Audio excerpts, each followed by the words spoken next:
All right, welcome. Hey everyone, so great to have you guys here. Welcome, welcome, welcome in. Let me just, you guys got to let me know if you can hear me. Oh, I can hear me. I need to turn that down and just adjust some of my sound settings here.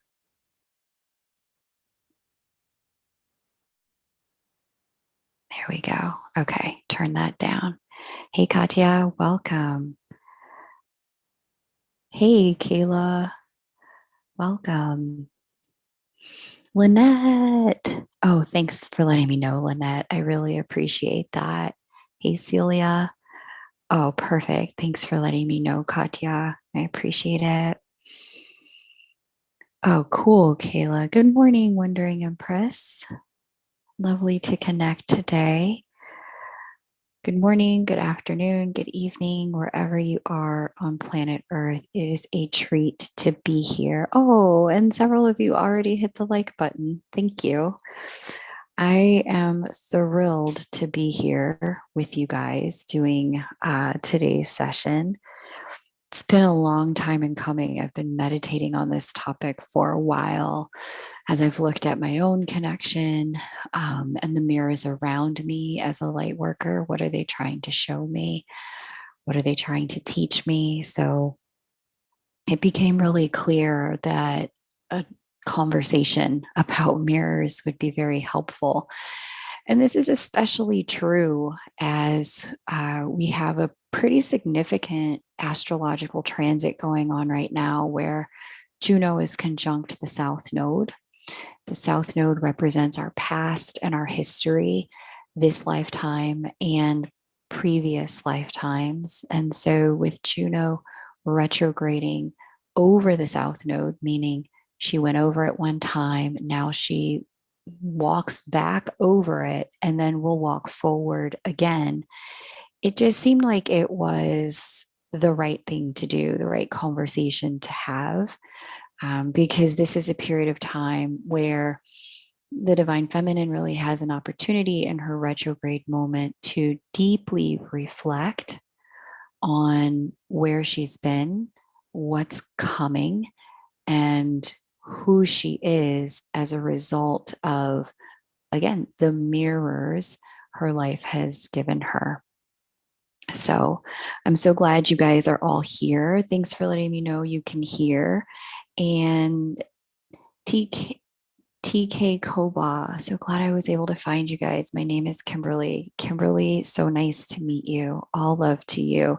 Hey, Luna, it's so nice to have you here from Tokyo. Hey, Kay, great to have you here as well. I remember seeing your name over in Leah and Sherry's live on Wednesday. So it was a treat to be there, and it's wonderful to be here with all of you. So, a couple of things today. As you guys know, my name is Kay Moon, and I'm a twin soul channel and Western astrologer. And in this video, I'm going to share what's been revealed to me about divine mirrors. Hey, Juniper, great to see you. I haven't seen you in a long time, hon. Hey, great to have you here from Ireland. Welcome, Casey. Hey, Catherine. Awesome. Oh, nice. Anna Casey, so great to have you here. I'm so lucky I got to read for you. Thank you. Hey, Ginger. Oh, I love seeing you here too. You've been on my mind. And then I saw that we get to have more time together soon. So I was like, yes, okay, I'm curious. What's going on with Ginger? Awesome. Okay. So many of you know me from the new and full moon videos that I put out bi-weekly. And I thank you all for watching those videos and for all of the kind emails that you've been sending me about how helpful they've been to you and how it's really shifted the way you interact with your divine counterpart, the way you move about your light work, the way it's helped you better understand the changes of the current moment. I'm just so encouraged to know that the messages that I receive and the way that I interpret the stars have been of use to you. So I thank you guys all for subscribing to the channel. for liking the videos when you do, because that definitely helps the algorithm circulate them and get them to more people who could use the content. And I really thank you guys for the way you've all shared the videos across platforms on the internet. I have seen in my analytics, you guys are sharing it on Facebook, Instagram, on other YouTube channels. You're text messaging the videos to one another. And I just really appreciate from, the depths of my spirit that I get to share with you things that have been shared with me in a way that helps you. And this video will be more of that. Oh, yay. So great to see my mods here. Hey, Channel for Grace. Great to have you here. Allison, awesome to see you here. Yeah, that conversation with Ella and Charlotte it was pretty awesome. Orbacron, I haven't seen you in forever. It's so nice to see you as well. Awesome. Okay. So today we're going to talk about divine mirrors and the ways in which the divine mirrors around us reveal to us our path for growth, our path for light work, and our path for healing and wholeness. My first introduction to the concept of divine mirrors came from watching a video many years ago, put together by Greg Braden, who had studied the Hebrew mystic sect, the Essenes, sometimes pronounced as the Essenoi or the Essena. Greg Braden is, if you're not familiar with him, he's got a fantastic YouTube channel, puts out amazing content that is incredibly useful, and he's a rich resource for the Ascending Collective. He's an ardent researcher who's well known for his work bridging the gap between science and spirituality.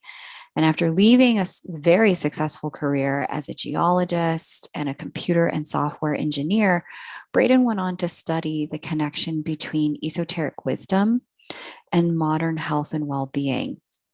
He's the author of over 21 books, 5 of them spending quality time on the New York Times bestseller list. And in his work, he spent some time understanding the wisdom of the Essenes at one point, and it was his particular work on the Essenes that my guidance team used to help reveal to me the divine mirrors at play in the twin soul connection. Because in the twin soul connection, as you know, the mirrors can be right up close to your face, extraordinarily triggering, but they can function in ways that are very unique to twin souls. And when they kind of walked me through the way this looks for twins, I noticed it's a little bit different than it is for the general collective. If you're dealing with a divine connection or a divine counterpart, it doesn't necessarily have to be a twin soul, but in a divine connection specifically, you're going to notice these mirrors operate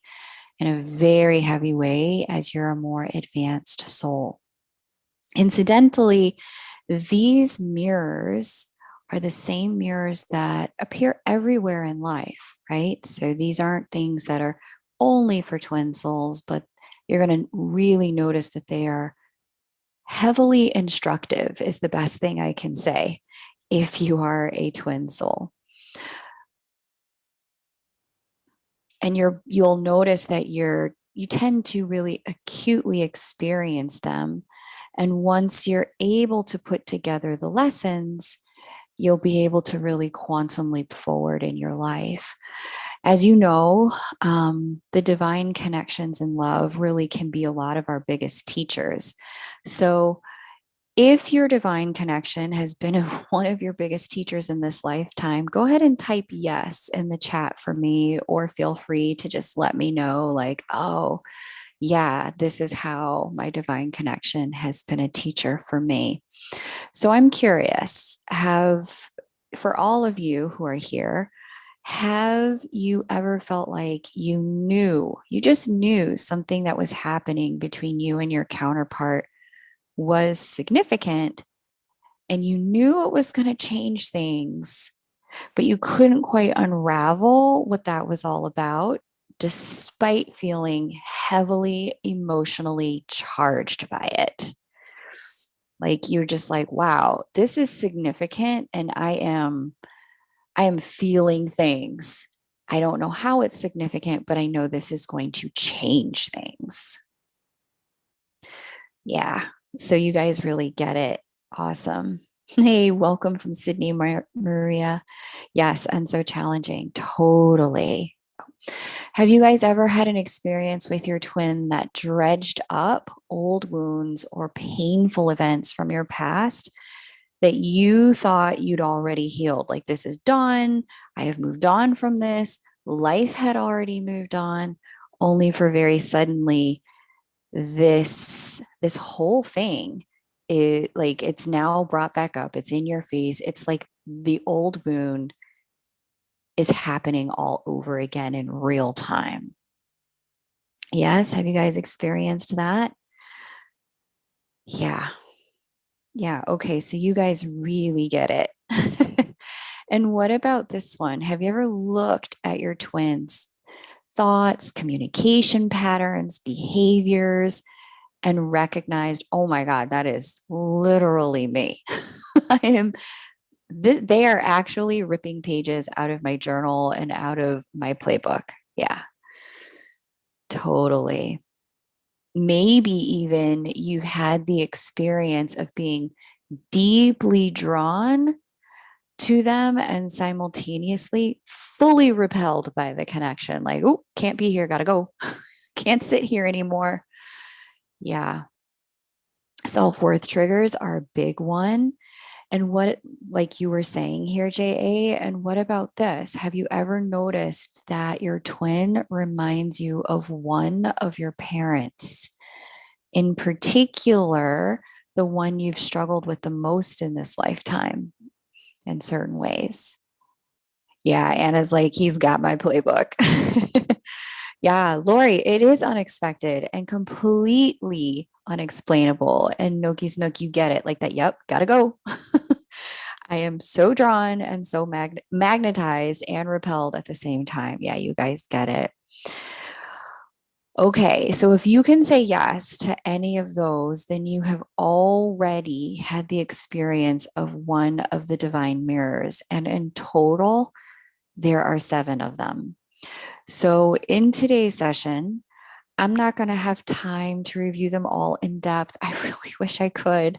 I really won't have time to show you how to recognize all of them. I really wish we had that kind of time, but then I'd miss out on prepping for the next new moon video. And so many of you have been in my inbox like, please, please, please, if you can, just put the video out before the new moon. Because sometimes you've given me, I've missed the memo, you tell me, and I've done the thing you said don't do by the time the video has come out, and then something has happened that I didn't mean to have happen. So if you can put it out early, that's great. And that's one of my assignments for this afternoon, is to prep the video so I can get it out mid next week for you guys. So in today's conversation, instead of going deep on all 7 mirrors, we're going to focus on the first 2. And it'll be helpful if you've got a pen and paper, because we're going to go pretty quickly through them. These first 2 are going to be the easiest ones to spot. Many of you guys are going to recognize these mirrors right away just upon hearing about them. But it's the second one, the second mirror that we're going to talk about today, that will be the biggest challenge and our biggest lesson. And it's this first mirror that is the key to unlocking and being able to see, to taking the blinders off, to being able to see all the other mirrors. If you're able to see the first one and really see it in its totality, you're going to be able to spot everything else.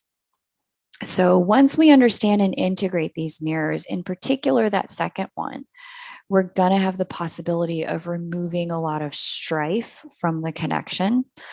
It's the second mirror that's a really big deal, because it's the one that activates the runner within the chaser.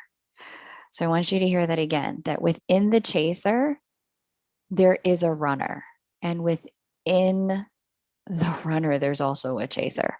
But it's specifically the runner within the chaser that is revealed by the second mirror. It reveals to the chaser the ways in which they're actually running from the connection and putting more distance between them and their counterpart without even realizing it on the mental and energetic plane.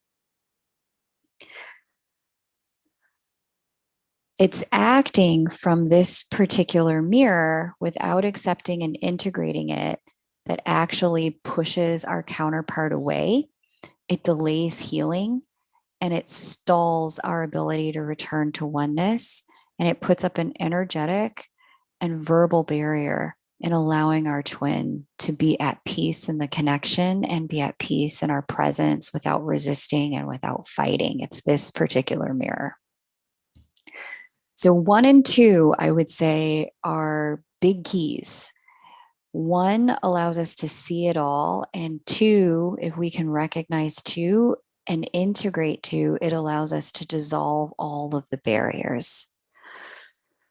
So we're going to get deep on those 2 today in our work today. So like I said, if you haven't already got a pen and paper, go get one now, because we're going to move through the content. And some of this, you might need a little bit of time to rest with, so that the information can come to you when you're in flow state or in a meditative place, like doing the dishes, riding a bike, that kind of thing. Now, all 7 mirrors will give you more access to healing and wholeness. But today I'm going to give you the tools to understand that second mirror. And before we complete today, I'm going to reveal all 7 mirrors to you. And I'm going to give you a way to integrate their lessons, thereby removing those barriers between you and your counterpart and between you and yourself in the field of the mind. So be sure to stick around to the very end so you can know what all 7 of them are and start integrating them today. And at the end, there's one more thing we're also going to do. I'm going to do some open Q&A. Now, many of you have told me, gosh, Kay, like, why aren't your comments open on the channel? And the truth is, I just don't have the time or the bandwidth to manage them and keep them a really positive space for you guys. Many times people have a lot of questions in the comments, and I don't want to leave you hanging. Like, I care enough to not leave you hanging. But when I realized, like, I just can't answer all of these questions, I closed the comments. So today I'm going to give you a chance to pick my brain about the recent new or full moon videos. You're going to get the chance to pick my brain about the channelings. You're also going to get the chance to pick my brain about your own twin soul experiences, if you like. So stay around until the end so we can spend some quality time together. So I'm trusting you've already got your pen and paper. I want to give you the chance to copy down the mentorship questions after I explain these first 2 mirrors so you can get in touch with your own guidance in the time frame that works for you. For some, you'll get the answers right away. Like, things will just start firing in your brain, but you want the pen and paper because as the questions marinate, new insights will come forward. Okay. Cool. Okay, welcome. Just want to check the comments. Oh, hey, Freygeist. I remember seeing you over in Lee and Sherry's live as well. Yeah. Oh, cool. Acid is a man. Great to have you here. Yeah. Definitely not alone, Catherine. Okay, cool. Cool. Okay. So yeah, you guys are all on the page. Let's dig in. The first mirror. Now, this first mirror is the easiest to spot, but it can be just a little bit tricky. The first mirror is what we all experience as classic mirroring. This is the mirror of exactly who we are. It's what I call the direct mirror. The direct mirror shows us exactly who we are in the moment. And the faster we get at recognizing that particular first mirror, the faster we can start the process and accelerate healing. Inside of the first mirror are all the other mirrors. And that's the trick with the first mirror. That's why that first mirror can be tricky, because it contains all 6 of the others in different capacities, but it's the mirror of precisely what we are. Now,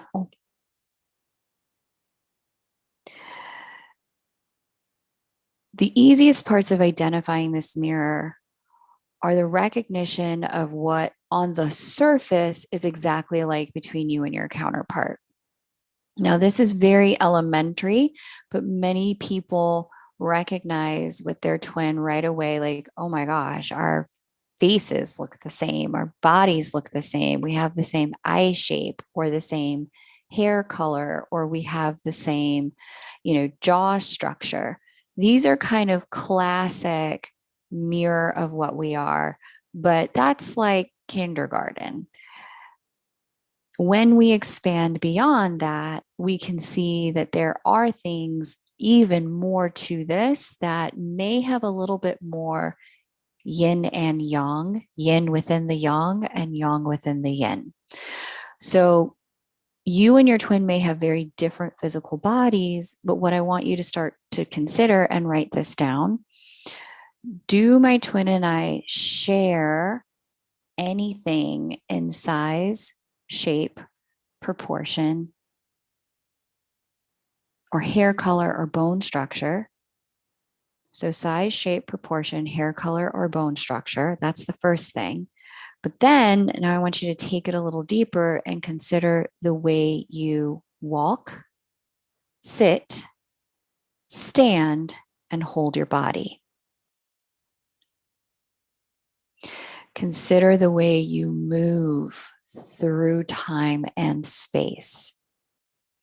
The carriage of our physical body is a direct reflection of a lot of our beliefs about who we are and the kind of world that we live in.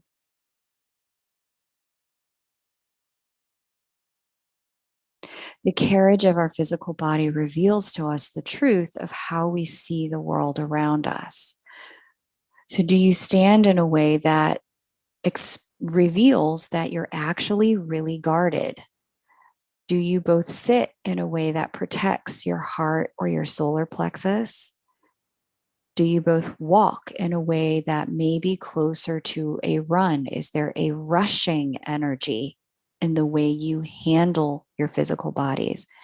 Are you both clumsy or klutzy? Or do you both have quick reflexes? These are things you get to know from spending physical time in the third dimension with your twin. But sometimes that's not always possible.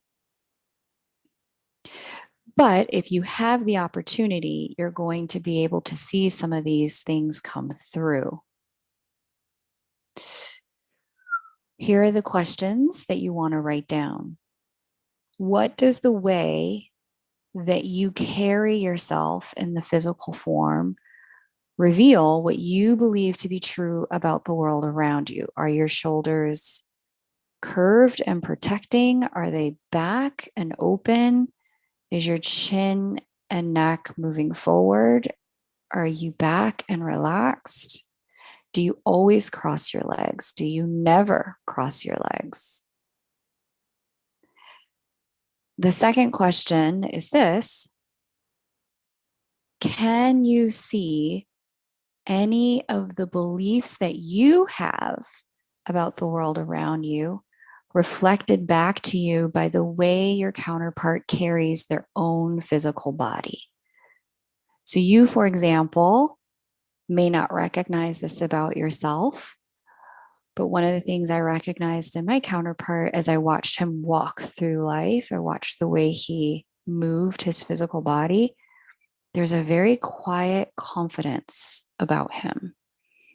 There's a clarity and presence of self.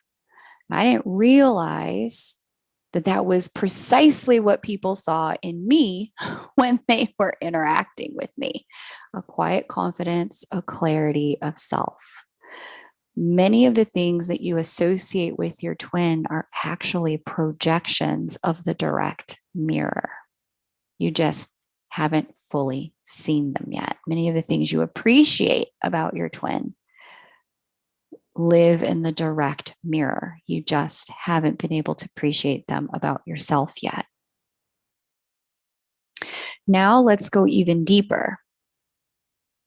Yes, CP, thank you. The first mirror is the direct mirror. Allison, thank you. Yeah. And so your twin can be opposite in looks, CP.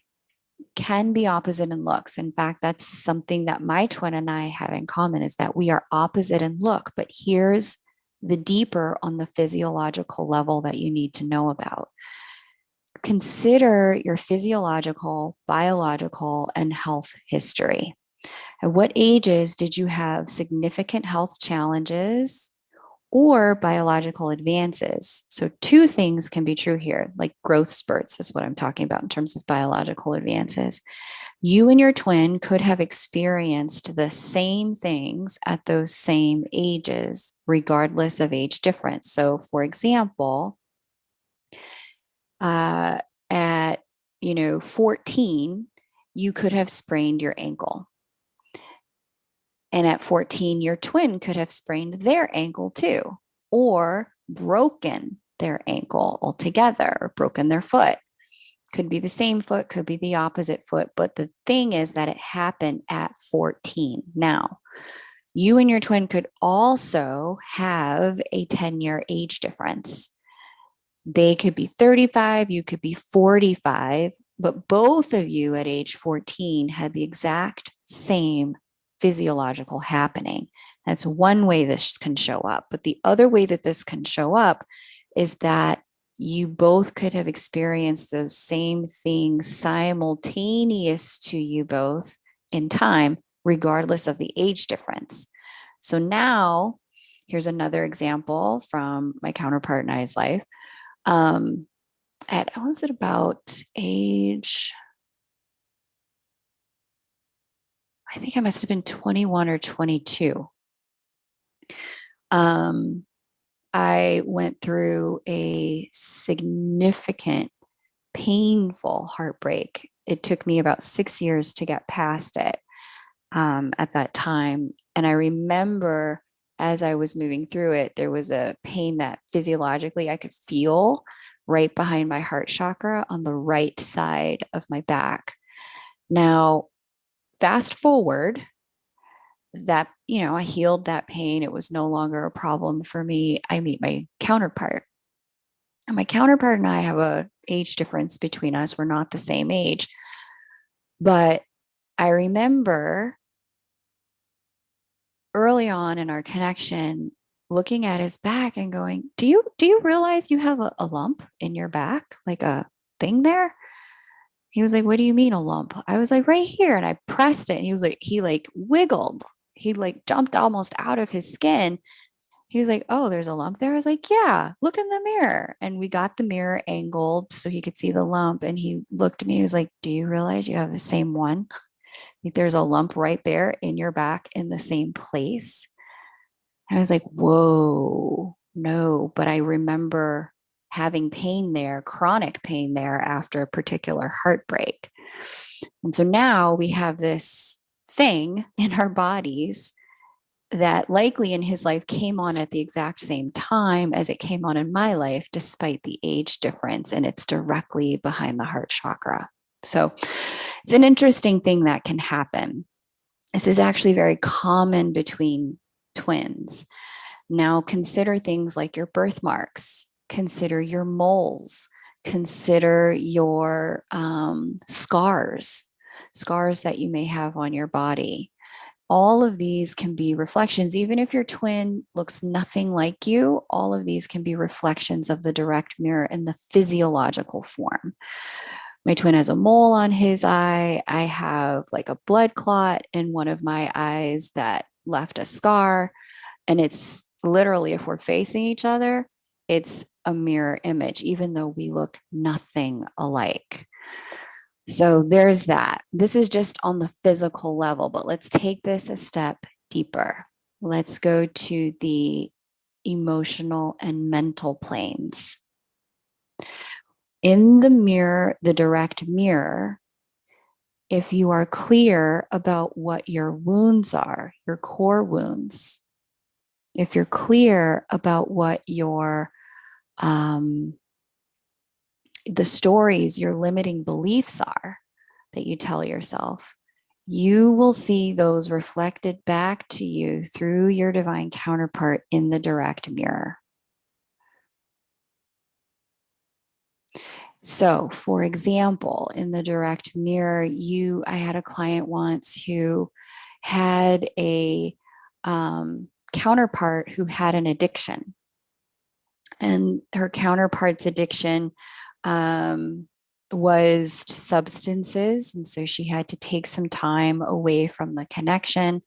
And in her mind, she was completely addiction free. She didn't have any addictions that she was aware of at all. And so inside of our session together, we were working together.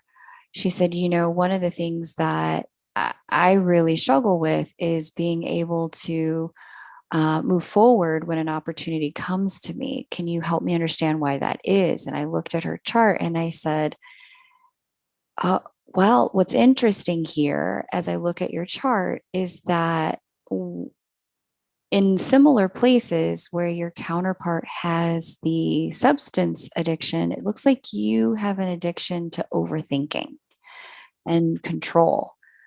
And she was like, oh my gosh, it's true. I do. And I said, this to me looks like you loop and loop and loop on the exact same thing. And once you get in the loop, it's really hard to get out of the loop. And she was shocked that I could see it. She was like, it's true. I struggle with once I'm thinking something that is painful, letting go of it so that I can move forward to move things forward in my life, say yes to different opportunities.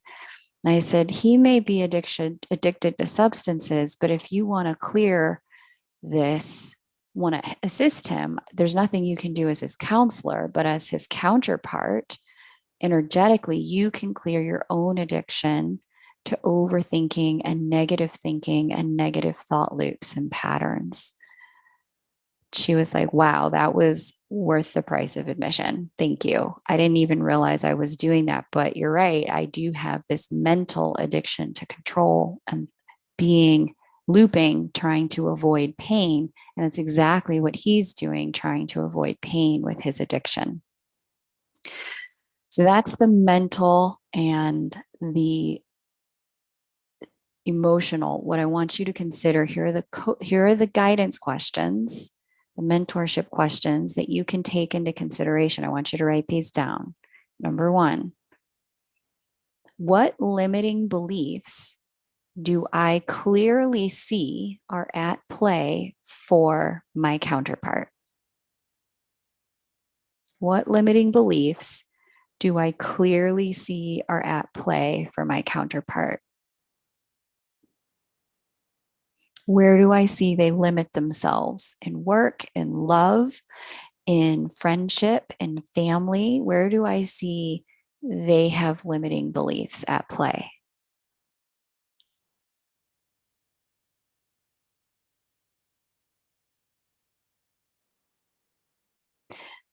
Now, what I want you to do is write the follow up to that question. How are those same limiting beliefs at play in my own life? Where do I limit myself? And consider, health, family, friends. Do they have limiting beliefs around money? Are they always complaining about money? Are they always thinking money is limited? What about work, their goals and their ambitions and their dreams? Are they constantly down on themselves about their possibilities?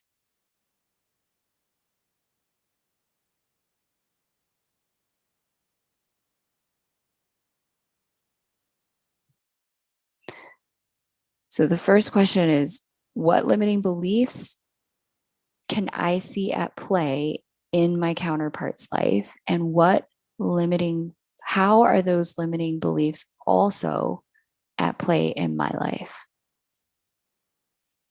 So I'm going to stop here and just see what you guys are talking about here in the comments. Foxy Moon Premier says, I have a question. If anyone can help, I'm a woman, but feeling I'm in the divine masculine. The guy I thought is my twin flame, the divine feminine. Could this be true? Yes, Foxy Moon. That's actually what we're going to talk about next. We're going to talk about the second mirror. So stick around. We're going to get into the second mirror and how that operates. A. Morrison says, twin and I have the same scars. We are different races, but when he smiles, I feel like I'm looking at my own face. Thank you, Shay Israel. I appreciate you writing the question down. Yes. Very good. Okay. Very good. Okay, so you guys are getting it. Abandonment, both with single parents. And Shay Israel, good. Thank you for writing down the second question. Yeah, limiting beliefs are lifted through this relationship. Very good.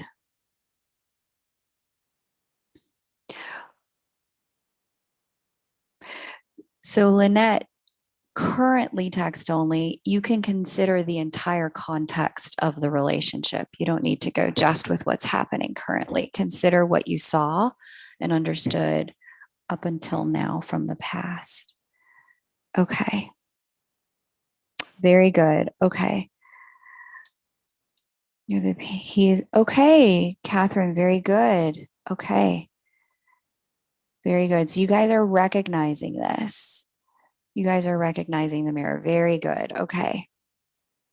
Now, for those of you who do energy work, this next mirror or the next thing I want you to consider is we're going to look at spiritually. So we did physical, mental, emotional, and now we're going to do spiritual. Okay. Now, the basics of this is that perhaps the two of you were raised in the same religion or you practice the same religious belief now, right? You come from the same faith background on some level. Many people don't. Many twins do not, but some people, just the mirror could be that you just came from a background of faith. They could be Jewish, you could be Muslim, they could be Christian, you could be Hindu, they could be Sikh, you could be something else, right? So keep in mind that it doesn't have to be the exact same religion, but it could be. And that's just one aspect of spirituality. Now let's expand. Consider, for those of you who have the ability to look, not all of you do, and that's okay. You can be anywhere in your journey, but consider the way your twin runs their energy. Which chakras are they most comfortable leading with? Is it the third eye? Is it the solar plexus? Do you find that your twin's sacral chakra energy is the one that they are most comfortable putting out there, their creativity, their sexuality? Are they most comfortable running their energy or leading with that? Maybe your twin operates mostly from the throat chakra and communicates a lot, needs to communicate a lot. Consider from the energy level which chakra is dominant for your twin. Which one is most easily perceivable in your experiences with them?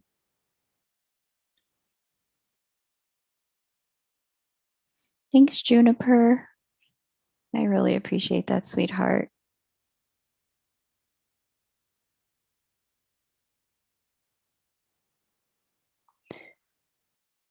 So, do all of you guys know what the chakras are? Or do you need me to recap? I'm happy to recap. We have a little bit of time for that, so I can recap what they are before we get into the second mirror. Nobody needs to feel, bad about not knowing. But some of you can even see if you already know what they are and you have, your clairvoyance open. In your clairvoyancy, you could see like, oh, wow, that's really interesting. I see that they are mostly driven by, 1, 3, 5, and 7. Fascinating. I'm a 1, 3, and 5 person myself. Or I see that they are mostly a sacral and throat chakra person. That's interesting. I too am a sacral and throat chakra person. Flower and forgivenesses recap. Happy to do that for you. Okay, so we'll go briefly into the chakras. First chakra lives at the base of the spine, and it is the root chakra. The root chakra is what connects us to the planet Earth, and it pertains to issues of security in the physical form. Safety, housing, safetyness in our body. Many people's root chakra does not connect fully to the earth. And you can see in people with a disconnect in root chakra, there can be a deep sense of ungroundedness. There can be a flightiness, a clumsiness with the physical form, and an ability to stay intact with the way time works in this realm, and an ability to hold and or grasp the resources that create security. That's root chakra. If anyone wants to add anything about the root chakra, you can definitely go ahead and put it here in the chat.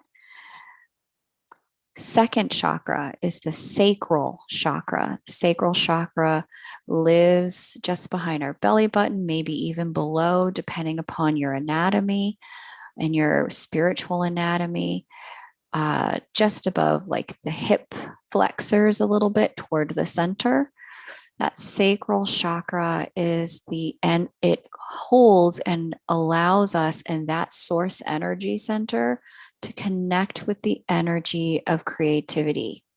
Creativity, procreativity, it is the energy that connects us with our sexuality, because that's our creativity, our capacity to want to create new things on planet Earth, to bring creative ideas, creative life force in. That all comes through that second chakra known as the sacral chakra. And again, this is a wise group, so please feel free to add anything you want about the sacral chakra into the comments here. Beautiful group of wise people. Happy to have you guys add more insight. Let's move on to the third chakra. The third chakra is right in, we call it the solar plexus. It is above the belly button and below the sternum. Solar plexus energy is the energy of our power, and it's the source energy center that connects us directly to source and allows us to act as source incarnate in our bodies. It's our sense of wholeness. It connects us with our ego identity. Ego's not a bad thing. It's an is thing. It balances out spirit. We are both human and spirit at the same time. Ego center connects us with our humanity and the ways in which we feel the need to protect and project ourselves on planet Earth so that we can survive and thrive. Notice survival and thriving. Survival is root chakra. Thriving is the solar plexus chakra. 1 and 3 have a connection. In the mirroring between you and counterpart, you may notice that both of you could at this moment in time be really focused on survival and thriving issues, 1 and 3 issues. Or you may notice that survival and thriving has been a priority in your lives. You two could be very driven by 1 and 3 motives, driven by accomplishment, achievement, accumulation. These are 1 and 3 energies. Okay. So these could be going in the mirror. The mirror could also be reflecting to you from your counterpart the ways that both of you are very challenged with 1 and 3. You may notice your counterpart maybe has struggled with money, struggled with finances, deeply struggled with securing a home or maintaining a home, a consistent home or consistency on the planet. They may live in a place of kind of ongoing chaos. 1 and 3 issues can be reflected in both ways.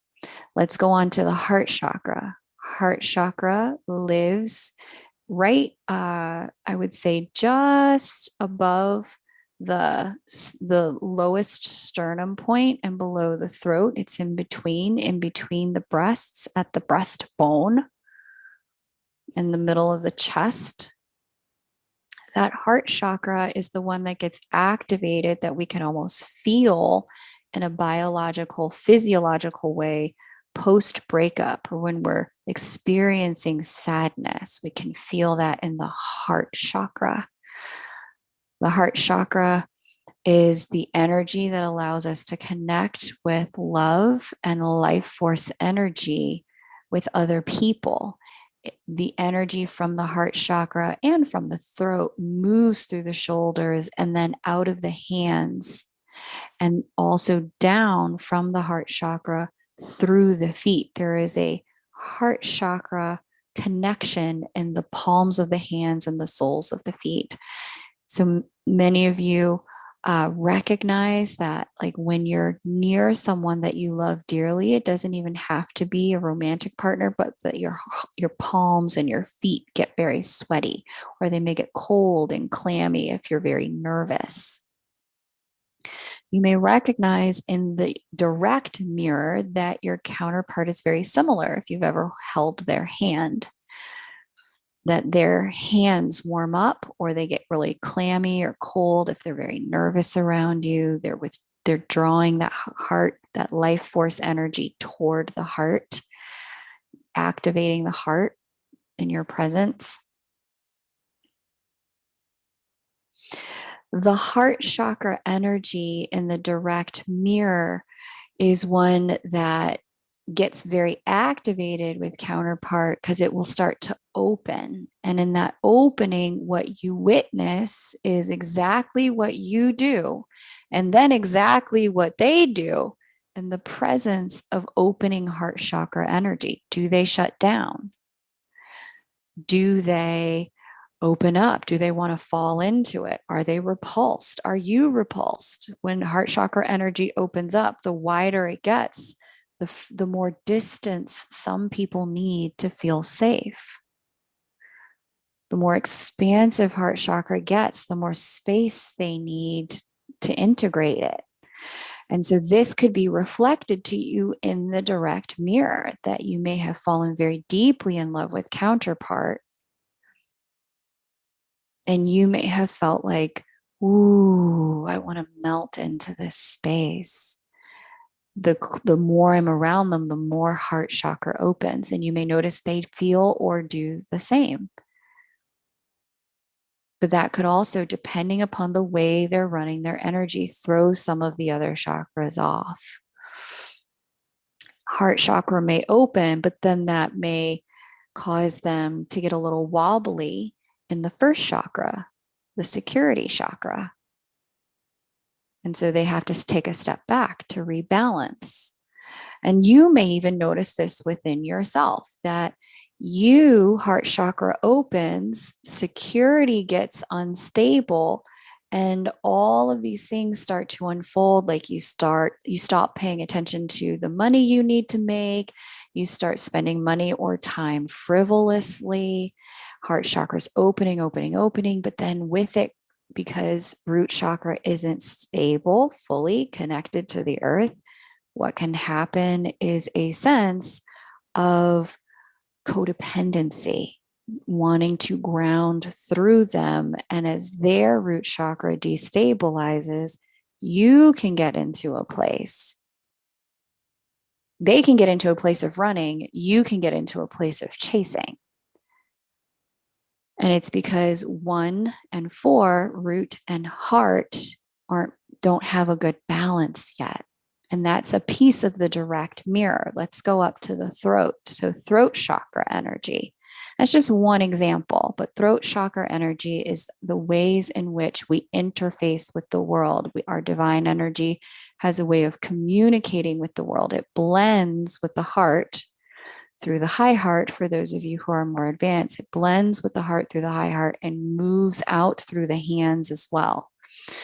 Throat chakra energy is the energy of that communication, our impetus to formulate a connection between heart and mind, heart and third eye. Throat chakra energy allows us that alchemical mix that puts our divine self in communication with the physical world. So in the direct mirror with your counterpart, you may discover that with the throat chakra energy, both of you may get clumsy with words around one another. You may have a delay in throat chakra energy around one another. Like after the conversation has happened, there's a merge, a greater merge between third eye and heart. And then you think of all these new things to say, but the conversation is long done. You may have a delay there. It may take you time to integrate through the throat. The throat may get very activated with counterpart, and it's like verbal diarrhea. All of a sudden, you have to tell them everything. It's like blah, purging out through the throat everything that has been held back in every other area of life. Counterpart may do that with you. Okay. So all of this, these are different energies that can activate through the different chakras in the direct mirror. You and your counterpart may lose track of time talking when you guys get together, because the throat chakra can get so activated as the third eye and the heart merge in the divine mirror. Okay. Throat chakra reveals our truths as well. And so you will also, inside of the divine mirror with counterpart, you're going to get a mirror back of the way you deal with truth. And this one is very hard for people to understand, because sometimes you may have a counterpart, and I see this so much in my sessions. I call it being loose with the truth. A counterpart whose relationship to truth is not black and white. It exists more in the gray areas. And so what's true on Tuesday could not be true on Thursday for some of these people, or what's true in having those kinds of experiences, they may really struggle to anchor into what's true for them and centralize and what anchor into their own truth. And this could be an issue that's also an imbalance with the other chakras as well. But normally, when one person struggles with truth, so too does the other person. Now, it may not be exactly in the same way, but one person may have a little like more willingness to obscure the truth or withhold the truth from the counterpart. But the mirror there, the direct mirror, is that counterpart may struggle with seeing the truth, accepting the truth, hearing the truth within themselves. And so the one who is looser with the truth experientially, I don't like to use the word lying, but sometimes that's just what it is.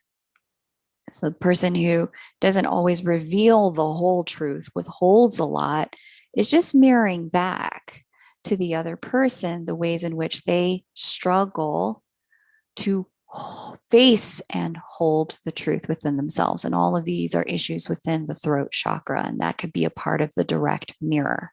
Okay. Now let's move forward. We're going to do the third eye chakra. That's the one that sits with the pineal gland behind the eyebrows in the center of the forehead. This is the source energy center that connects us directly to divine knowing, inner knowing, psychic senses.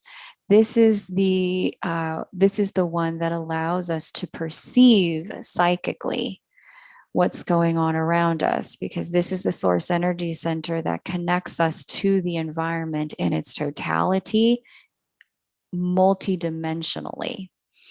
The third eye chakra and that divine knowing chakra, this particular one in the divine mirror with the twin soul, this isn't just about being able to visualize or have clairvoyance, but it's about just knowing, being able to know, recognize, and understand things. And so you may find in the direct mirror with counterpart that sometimes what's going on is an energy of not being able to fully understand or fully see what's going on in the environment around them.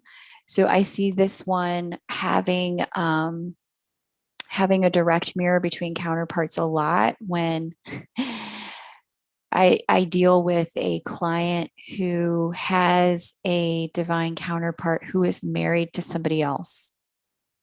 And when that counterpart has a marriage to somebody else, it is frequently the twin who's outside of the marriage, who's the third party, who is pointing out, don't you see? Don't you get it? Look at all the ways you're being hurt or manipulated or not standing up for yourself, or seeing the codependencies between them, or seeing the ways in which they feed off of each other's wounds and insecurities.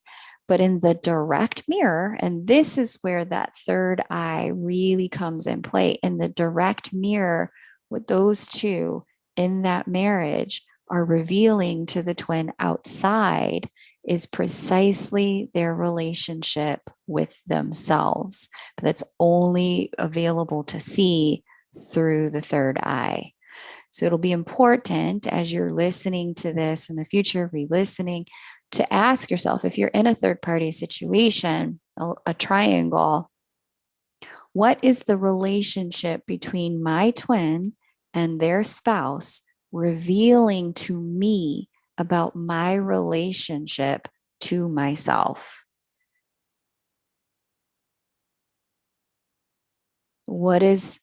How can I recognize myself in the two of them? How am I doing to me what my twin spouse is doing to them? And how am I taking it? How am I letting myself be treated that way by myself? The direct mirror is deep. This is why this first mirror is the key to being able to see all the other mirrors.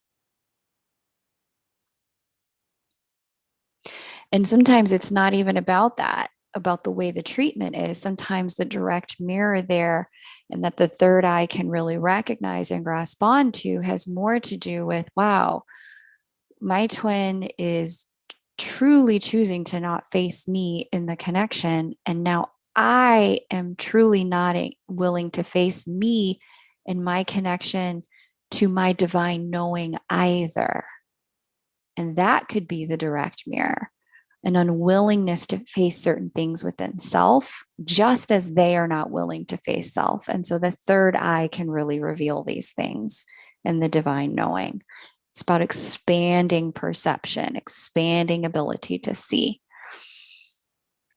expanding your knowingness about self through the environment around you. Okay. All right. So now let's get up to the seventh chakra.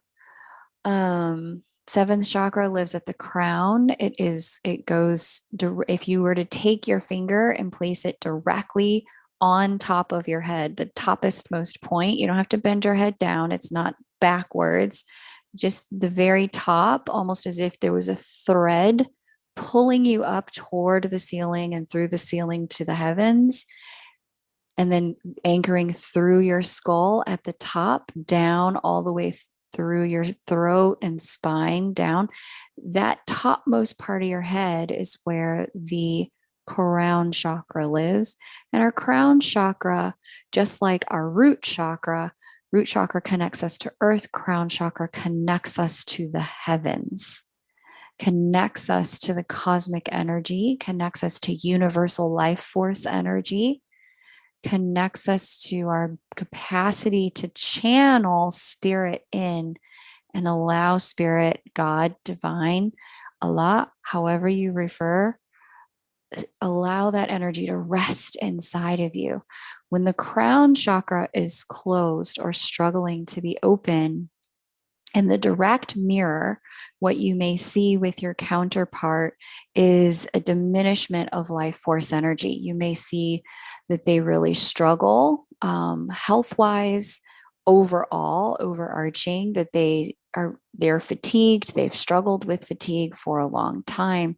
You may see that they really struggle to pull in excitement and vigor about life. You may see that they struggle to pull in a sense of and radiate a sense of presence and life force when that crown chakra energy is shut. They're just disconnected a lot from life force energy, cosmic life force energy, their higher self, their spiritual self, their divine self. And the similar can be true with the root, but typically where there's a root issue, there's also a crown issue. It's very rare that those two are, one is fine, but the other is not. They typically need to be balanced together. Okay.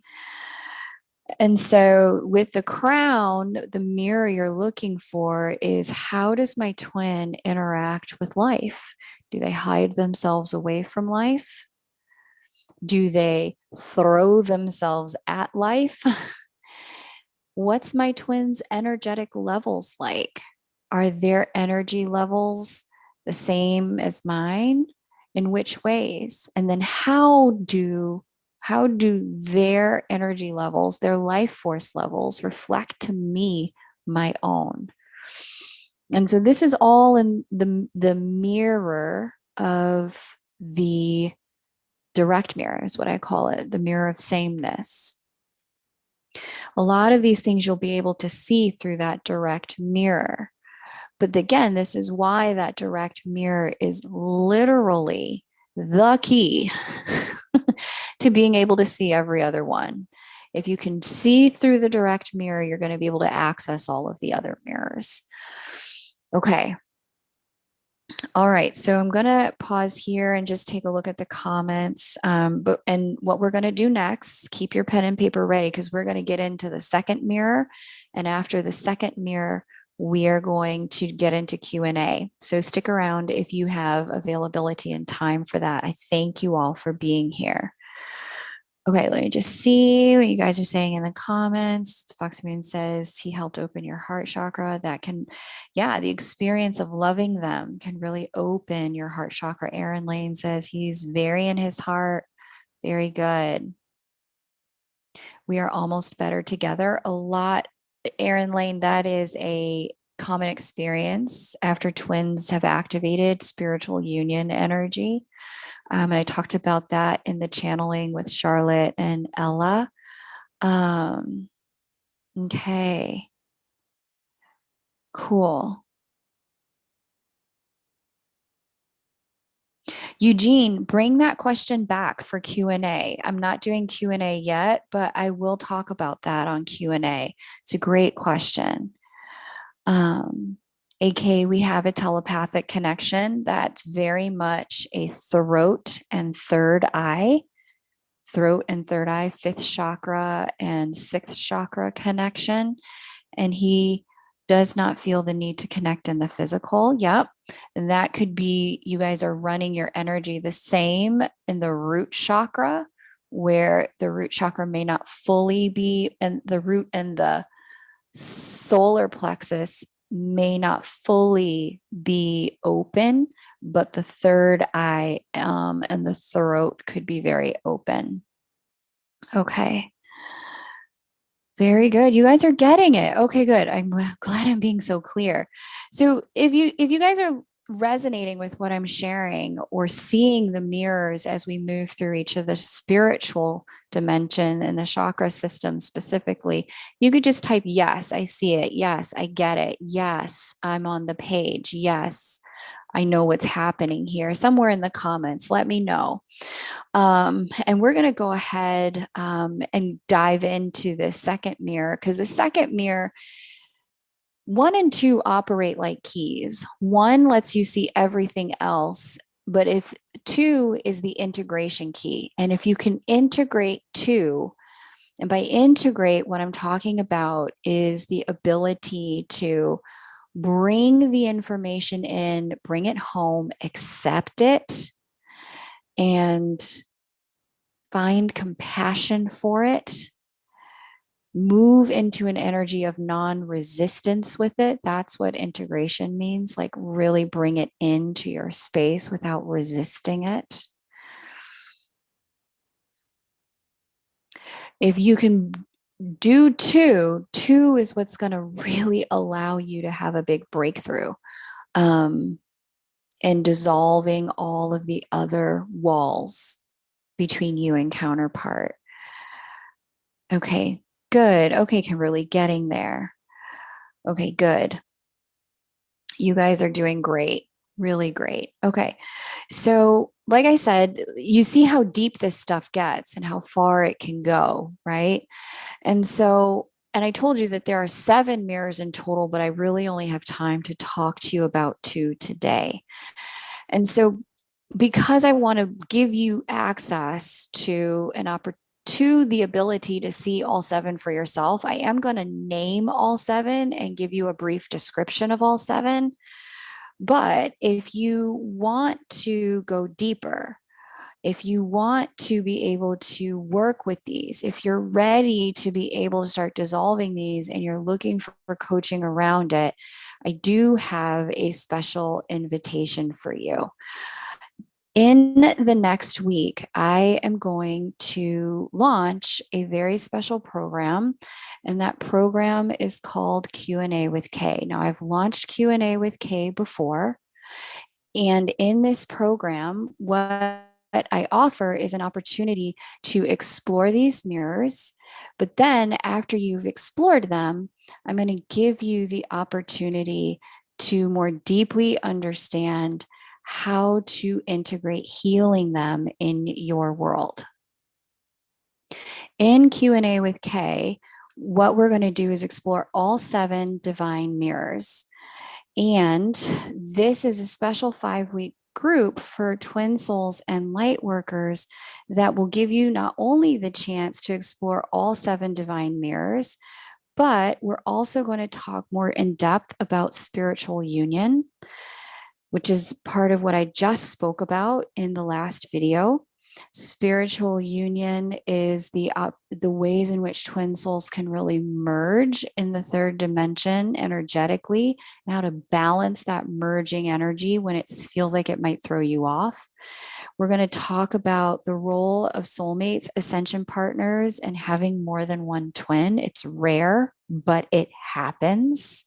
We're going to talk about karmics as well. I won't be able to show you exactly how to identify which is which, but I am going to be able to tell you how to work with each of these. And we're also going to talk about sexual union.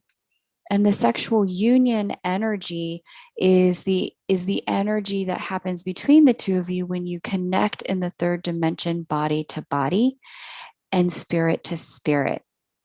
And I'm going to give you a practice that I have used for many years that turns the activity of sex and sensuality into one that's more healing and renewing and channels more light and makes you a greater quotient of light, both you and your counterpart. Q&A with Kay starts on August 11th. So that is a week from this coming Wednesday. So you've got about 9 days to register, 9 or 10 days to register. And we're going to go deep into the next two mirrors. We're today talking about the direct mirror and the mirror of the opposite. But then on August 1st, August 11th, we're going to go into the mirror of the void and the mirror of separation. Many of you have already experienced the mirror of separation. Some of you have experienced the mirror of the void, but it's in these two that we begin to deeply understand what it is that union is. Union with self through the mirror of the void and union with the divine, and then union with counterpart through the mirror of separation. And I'm going to give you some keys to start integrating those mirrors. In Divine Mirrors 2 on August 25th, we're going to look at the last three Essene mirrors, the parental mirror, which is a huge one between twin souls. Many people really struggle with understanding the role the parental mirror plays in the ways in which we are triggered and activated by our counterpart. Lee does a lot of work, Lee and Sherry, they do a lot of work around the parental mirror. And we're going to take a look and a deep dive at the parental mirror so that you can start to understand exactly what there is to learn through your twin soul connection about how to heal the parental mirror so that that mirror is no longer triggering you in the world of your divine counterpart relationship. Then we're going to talk about the mirror of light and shadow. This particular mirror is the mirror that, oftentimes we talk about kind of like, oh, they're in their shadow, they're in their ego. We're going to go deep into understanding how you can start to dissolve and integrate light and shadow so that that mirror this is the one that creates a lot of the running and chasing. This is the mirror that creates a lot of the energy of pushing away between twins. We're going to integrate this mirror so that as things come up for you, you can see them in real time instead of having to go through a separation cycle in order to integrate the lesson. And the final mirror we're going to talk about is the mirror of divine protection. That mirror of divine, or not protection, but perfection, that mirror of divine perfection is the one that's going to bring you into a state of peace and harmony in your twin soul connection, regardless of whether you are in union, in separation, in communication, in no communication. It's the mirror of divine perfection that allows us the opportunity to dissolve everything else. And so these are the 7 mirrors. We're doing 2 today, but I'm teaching all of them in Q&A with Kay. It's a 5-week group mentorship program for twin souls and light workers. We start on August 11th. And the way the program works is we do 30 to 40 minutes of revelation. And these are things my guides have revealed to me. I'm not calling it teaching because I'm not teaching you anything. I'm just sharing what has been revealed to me. I'm sharing what's been revealed to me. Then you can take those pieces of things that have been revealed to me. I'm going to give you some guidance questions and some exercises to do in session. You can take those pieces of what's been revealed to me, those revelations, and you can check in with your guidance and your divine team to help integrate the information in a way that helps you. So we do 30 to 40 minutes of revelation. And then we do 90 minutes of open Q&A on any topic that you want. So we'll talk about the things that are going on in the world of twin soulship, light workership, divine connection, anything you want, fair game. And my guides will be there with me. So if there are questions that they have answers to, or you want to ask them questions directly about the channeled messages that you've heard from the channel, you'll be able to ask them. Okay. So Q&A with Kay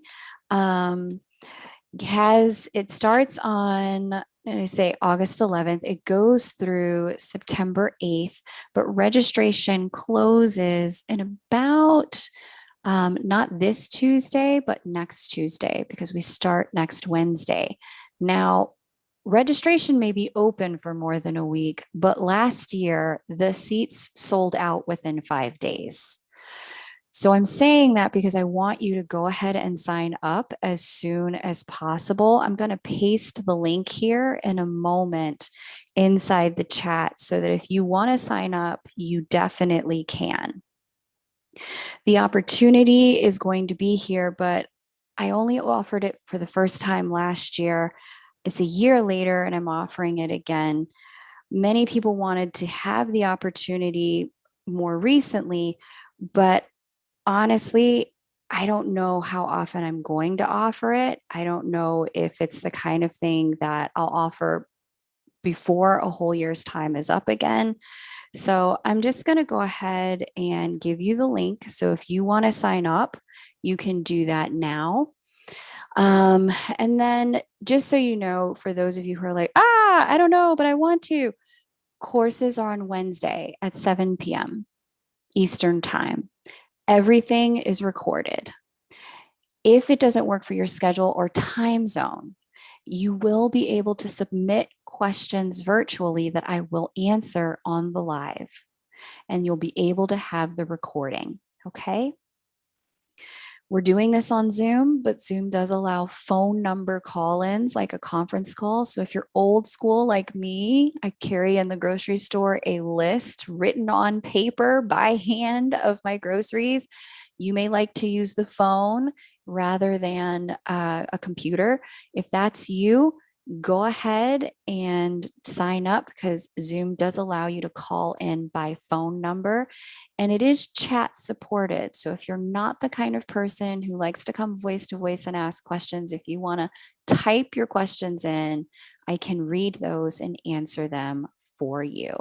But I want to go ahead and mention a couple of things. This is going to be a members only experience. It is a private group and a private community.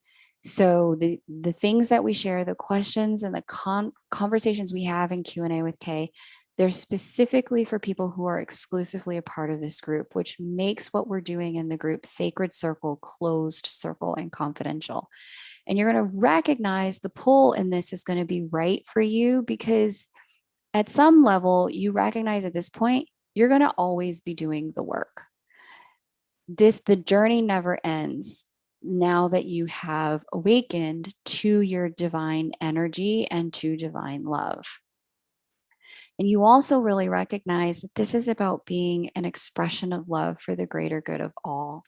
You may also recognize at this point that your twin experiences are happening neither for you nor to you, but instead happening through you, that you are part of a collective shift in evolutionary consciousness, guiding us to a greater level of love and anchoring a greater quotient of light on planet Earth. And this is also going to be right for you if you've already got a strong discernment filter and you know how to listen for what's true for you and leave the other things for other people for whom it might be true for at this time.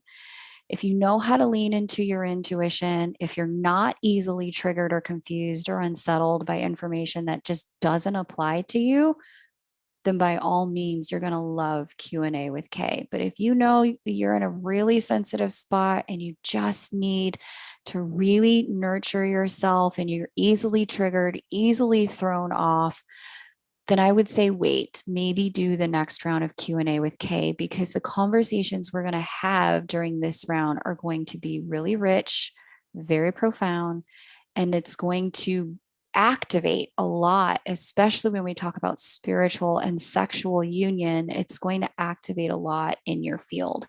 So you're welcome to sign up if you're called to this. I'm going to talk a little bit more, answer questions about it when we get into the Q&A session, but I wanted to let you know that that was available so that when you're ready, you can go ahead and sign up. I would do it as soon as possible because the seats, like I said, they sold out within 5 days last year.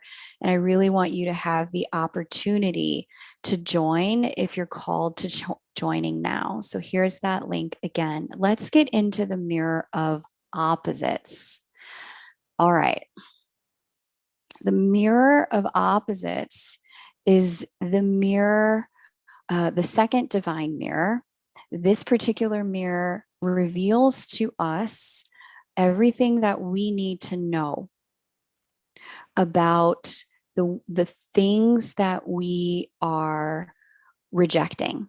It's everything we need to know about that which we judge, that which we can't accept, that which repulses and disgusts us. The mirror of opposites is the mirror of the energy of the things that we push away within ourselves. Now, what's interesting about this is that this mirror in divine connection reveals our triggers. It is the mirror of triggers, the second mirror. These reveal our patterns of non-acceptance. And typically when we are triggered, we are not accepting what's going on. We are like, oh no, this cannot be happening. It should not be happening. It should be happening in a different way. If you've ever experienced the mirror of opposites, things that you might have experienced are things like, and I'll skip over the physical. That's pretty obvious. Maybe you and your twin are different races, different religions, different heights, different ages. But the mirror of opposites are things like in the emotional and the mental realms. These are things where your twin has no problem whatsoever having no problem whatsoever. What's a good example of this? I'm trying to think of one of my clients. The twin has no problem, let's just say, being married to somebody else, but sleeping with you. But you have a huge problem with it.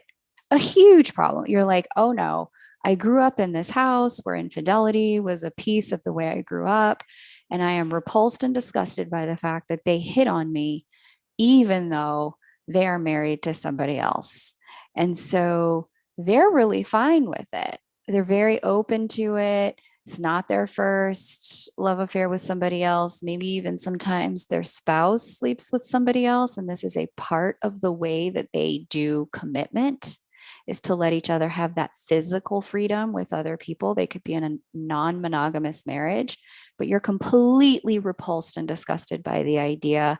You can't accept it. You're in deep rejection of it. This is a mirror of opposites. The mirror of opposites is that you find within them that which you personally feel you just cannot accept. You cannot accept at all.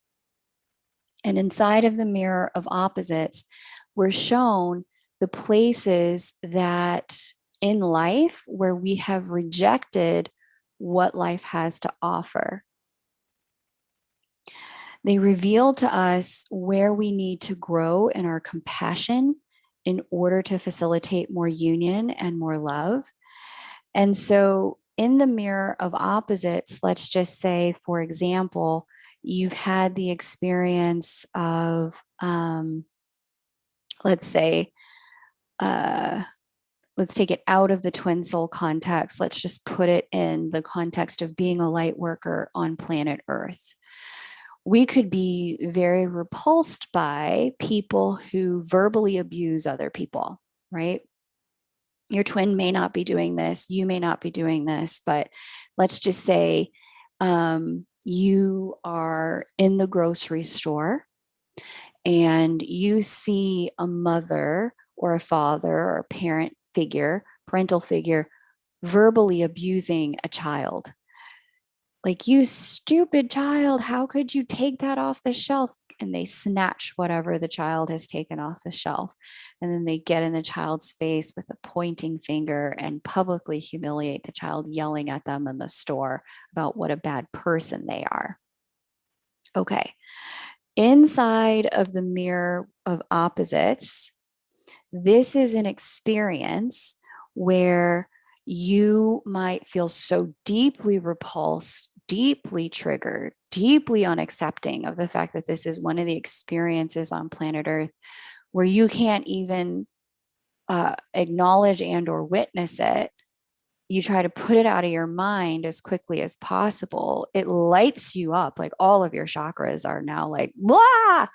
Or you may even have a wound that gets triggered from witnessing it because it's something maybe you experienced as a child, and you are so repulsed by it that even now in your own life, you struggle to do things like interact, even approach enacting a boundary, even approach sharing with someone that they have done something that has crossed a line with you as an adult. In the mirror of opposites, we are shown the things that we cannot accept that exist on planet Earth. And that doesn't mean that we accept abuse. That doesn't mean that we accept, painful kinds of things or hurting of other people. What we are actually doing is going through the process of giving ourselves the space and the opportunity with the mirror of opposites to recognize, wow, this is an experience that exists on planet Earth. We don't have to be charged or lit up by it. We don't have to be activated by it. We don't have to be re-wounded or re-experience our own wounding from it. We can actually witness what's going on from a place of neutrality. When the mirror of opposites is activated between twin souls, this is the mirror that precipitates running and chasing, or running and the feeling of being triggered. Healing this mirror is about experiencing compassion. It's about recognizing that not only is the child getting wounded, but the adult is also a deeply wounded individual as well. We don't just send healing and light to the child as light workers. We also send light to the person who is doing the abusing, because that behavior is a direct reflection of their own woundedness. And so in choosing not to reject the abuser, but instead to include them in our prayers for healing, include them in our prayers for compassion, include them in our prayers for light, what we have the opportunity to do is start to integrate this so that we're no longer rejecting it, but instead coming to a place of compassion and healing neutrality around it. Now, if we bring this into the twin soul connection, the questions that you need to answer for yourself are this. 1, what is it about my twin that I wish was different? How do I wish that they were a different human being? You may already have some ideas, write them down, but you may want to take some time after we're done to reflect. Like, if I could have it all my way, how would I create them to be a completely different human being? What would I change about them?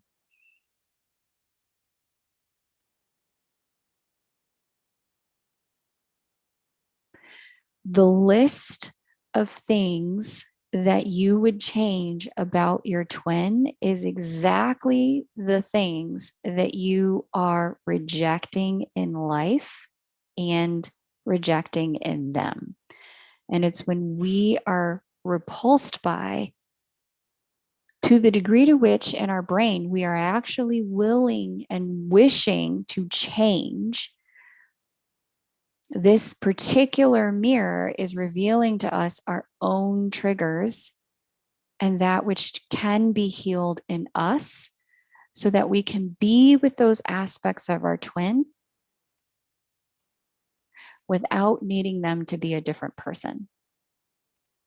We can be with those aspects of who they are in love without condition, without being completely swallowed up by our own triggers at the same time.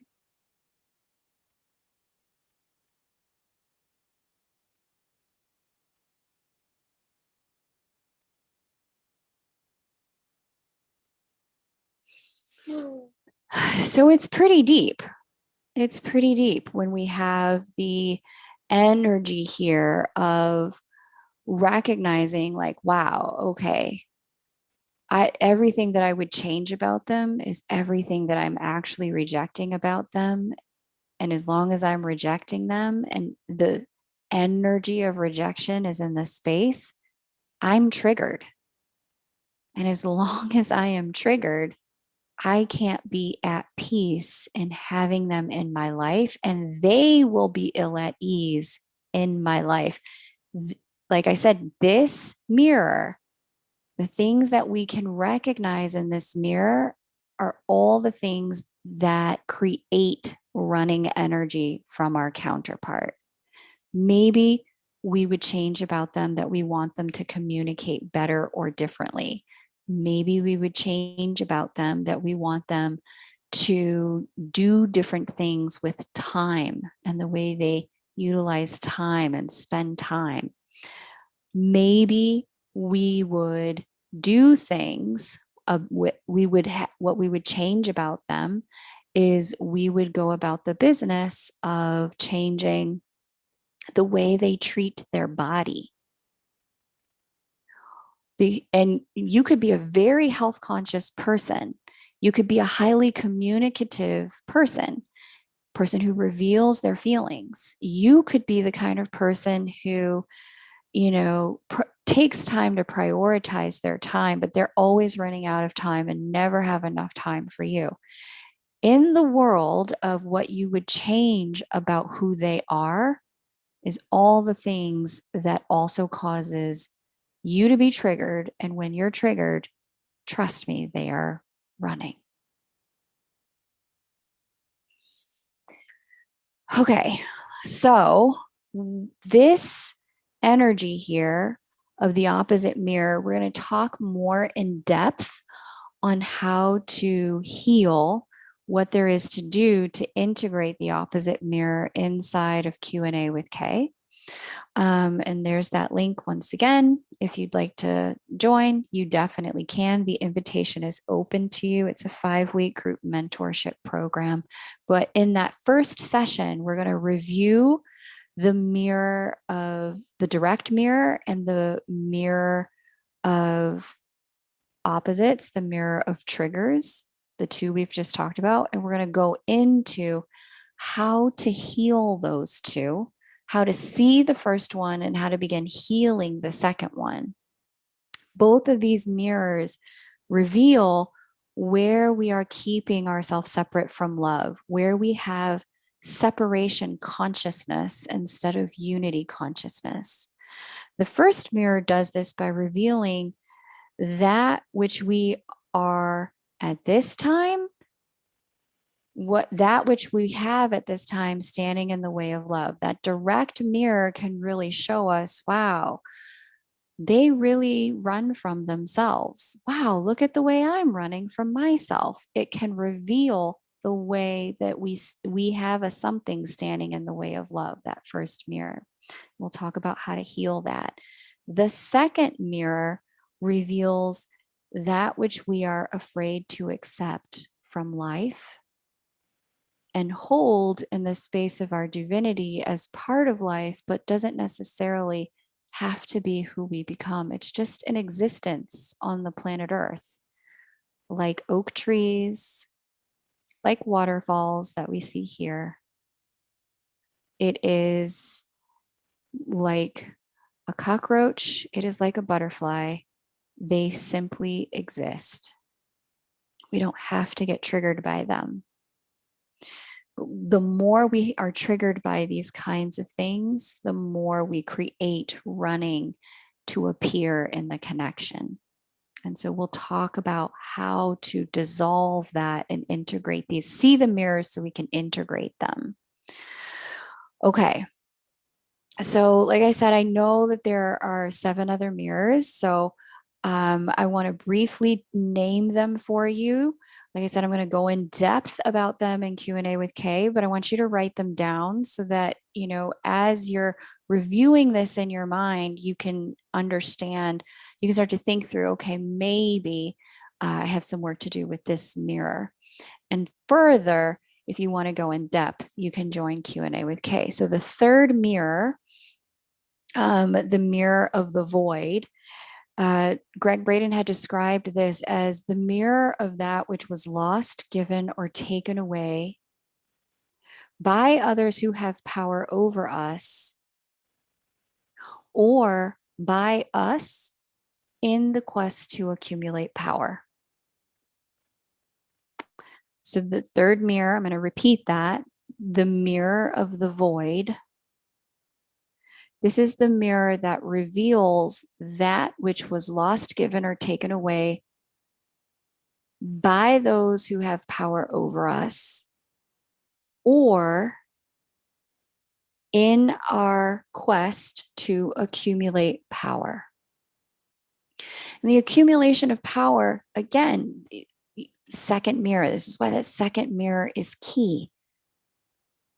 The accumulation of power is not necessarily a bad thing. It does at times cost us things to be able to accumulate it, but sometimes there are good costs associated with it. A good cost would be accumulating more personal power by paying with it to, like, I'm going to accumulate more personal power by doing more deep meditation and personal self-study, right? Deep meditation, personal self-study, but I am going to give up, some of my naivete and some of my rose-colored glasses about life in order to be able to do that. They say ignorance is bliss. It certainly can be. But what you may recognize through the mirror of the void as you're looking through that mirror is, wow, I see naivete in that person, in my twin. I see innocence in them. I see rose-colored glasses in them. Wow, that part of me got sacrificed in my accumulation of my own personal power, personal wisdom. So you can see it's not necessarily a bad thing. However, it's the mirror of the void that really reveals to us some of why we are attracted to and drawn to our twin. Okay, let's go into the fourth mirror. The fourth mirror is the mirror of our separation from source and from our own divinity. Greg Braden described this mirror as the mirror of the most forgotten love.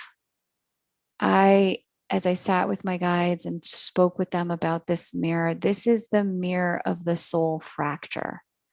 It's the mirror that reveals to us where we have a break in our connection with all that is. In the fourth mirror, we often find addictions. And I go in depth in Q&A with Kay about how addictions and the fourth mirror are related.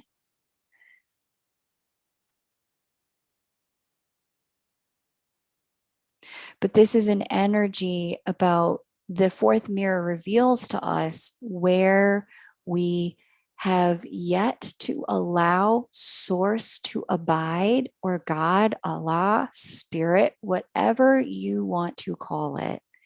The fourth mirror reveals to us the places in our life where we have lost trust or faith that source can help us, be with us, heal us, and abides with us.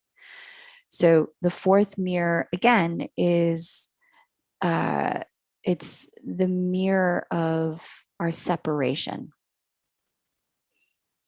This particular mirror is revealed to us most often through separations with our counterparts. Okay. And the reason why is because, as you know, if you've been activated by divine love through divine connection, unconditional love, what you're experiencing, and I talk about this a lot in the video, Why the Runner Runs, what you're experiencing in this connection is divine love. You're experiencing what it's like to stand in the presence of the love of God with zero separation between you and source, you and the divine. That's what twin love can be like. Divine connection love can be like. It expands beyond what normal human mortal love is understood to be. And it transcends the human realms and catapults us into the experiencing of divine love. Okay. And so when we have that separation event or that separation experience, what gets revealed to us in the fourth mirror are all the places where we now can see the absence of the divine in our own lives. That's the fourth mirror. Let's get into 5 and 6. We'll close with 7 and then we'll dive into Q&A. Fifth mirror. The fifth mirror, I mentioned this earlier when I described Q&A with Kay and I talked about it. And we're going to do the fifth mirror in that's, I think it's session 1. The fifth mirror is the parental mirror. The parental mirror is the mirror of the mother and the father. The parental mirror, as Greg Braden describes it, is specifically the mirror of our beliefs and expectations about God that are mirrored back to us through our parents. But when you're dealing with a twin soul, what you most often find is that your twin is going to be the reflection of the parent you have most struggled to create healing, compassion, and love with.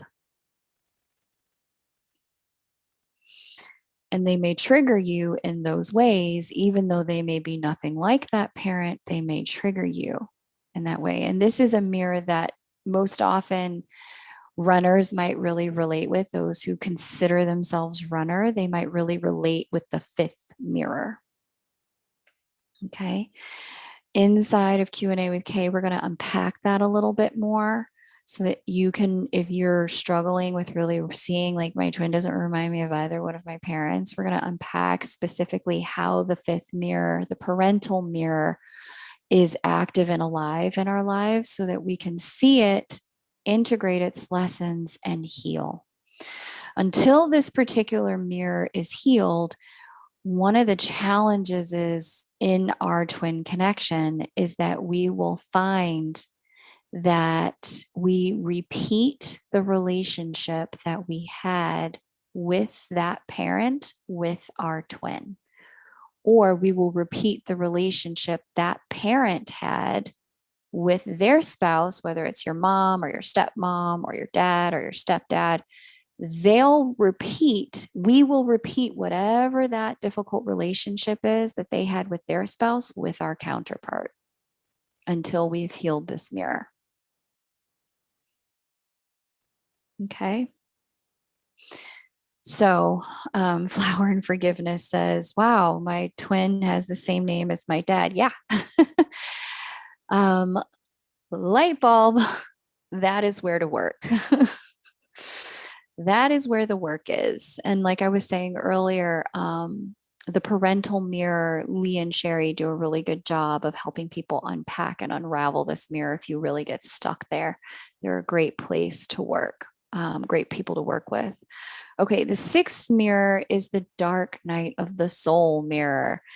Who here has experienced a dark night of the soul? If you've experienced a dark night of the soul, go ahead and put yes in the comments. Yes, I've experienced it. Yes, I know what that mirror is. Yes, that mirror needs no explanation. I have been there.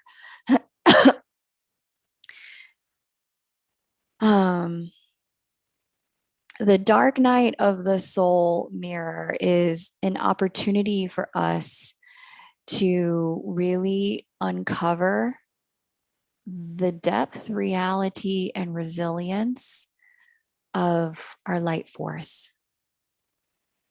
Yeah, you guys have been through the dark night of the soul mirror, right? Yeah, hope, love, and sunshine. That fifth mirror is it's a complex mirror. We're going to go in depth about it in Q&A with Kay, but it's a very complicated mirror. Oh, yeah. Okay, yep. You guys have seen the dark night of the soul mirror. Yeah, it's a very common one for light workers and twins to experience. And the reason why many of you recognize that you are a twin, if you're here on this channel, you're a twin soul. But what many of you may not know is that you are also a light worker. Twins are a type of light worker. They are a type of one who is meant to bring light to planet Earth. They're not the only type, but they are a type. Those of us who were born with a significant quotient of light to bring to Earth and amplify on Earth with that kind of soul mission, those of us who were born to do that typically go through dark nights of the soul as a preceding step to activating, engendering, and embodying our light. It's almost like a spiritual roto-rooter where all of the toxins come up and out of the spiritual cells and spiritual DNA and get flushed out. We have to experience them on the way out, unfortunately. All of the toxins come up and out, thereby leaving the cells, the spiritual body, free and clear for more light to rest and anchor in it. It's crazy how that works, right? In order to hold more light, you have to flush out more darkness. But in order to flush the darkness, you actually have to experience it first. The depth of the darkness of the dark night of the soul only serves to show us the height of the possibility in light, which we are here to share with others. So we're going to talk more about this within Q&A with Kay, but that's the sixth mirror, the mirror of the dark night of the soul. We'll talk about tools to get into the height of the light after you've experienced the depth of the dark night. We're going to go into that. Okay, and the seventh mirror and the final mirror is the mirror of your own perfection. The mirror of divine perfection is what I'm calling it. And this is the mirror that gives us the chance to see the perfection in what's already imperfect in life and in ourselves. And this again brings us back to mirror one, which is why if you can see mirror one, you'll be able to see all other mirrors. We'll be able to, within the seventh mirror and mirror one is contained precisely why our twin is our twin. This mirror will actually make you laugh. Once you really start to see the seventh mirror, you'll laugh at the perfection, the absurd and insane perfection of why your twin is your twin. So we're going to get into all 7 mirrors in Q&A with Kay. We're going to do an open Q&A now so you can get a sense of what open Q&A with me is like. We are going to cover as many questions as we can. You're welcome to start posting your questions inside of the chat so that I can answer them for you. If you have any questions for my guides, let me know. They don't direct channel for individuals, but they do channel for the collective. So if you have questions about anything that they have shared, you are more than welcome to post those questions. And you are also more than welcome to go ahead and sign up for Q&A with Kay. It's a 5-week group mentorship program. And inside this 5-week program, I've just posted the link there, and it's $177. Typically, just to get, like, if you want me to spend an hour with you discussing your twin connection, that is, I think it's around, gosh, I forgot my own pricing, but I think it's around 200 at this point. So 177 to get private mentorship, that is like a 2-hour class, it's the lowest priced offering I have for for us to spend time together. And here's everything we're going to talk about. Just as a quick recap, we're going to do more on divine mirrors. We're going to do spiritual union, and I'll give you an energy practice that my guides did with me as a morning and evening practice. We're going to help equilibrate and balance the energy of spiritual union as the two of us came into spiritual union. We're going to talk about soulmates, ascension partners, and having more than one twin. We're going to talk about karmics and the roles that each of these play. And then I'm going to give you a practice for sexual union that I've used that really has assisted. It allows the intimacy you share with your twin to become something that it allows the intimacy to be more healing, allows the two of you to channel and hold more light in your physical forms and flesh out your chakras. Okay, so that's Q&A with Kay. I've placed the link. I'd love for you to join. Like I said, the course sold out in 5 days last time. And I've already opened it to those who are on my private list. I opened it on Friday, and I gave them all a special bonus for the first 22 people. So that bonus already went out last night because they signed up within the first 12 hours, actually. So I know that seats for this are going to go extremely quickly. Registration closes in 10 days. It closes the day before we start. And we start on August 11th. So get your seat now. All right. Who's got a question? I'm going to head over to the questions, to the chat, and see what questions I can answer for you guys. Let's see. Okay. No.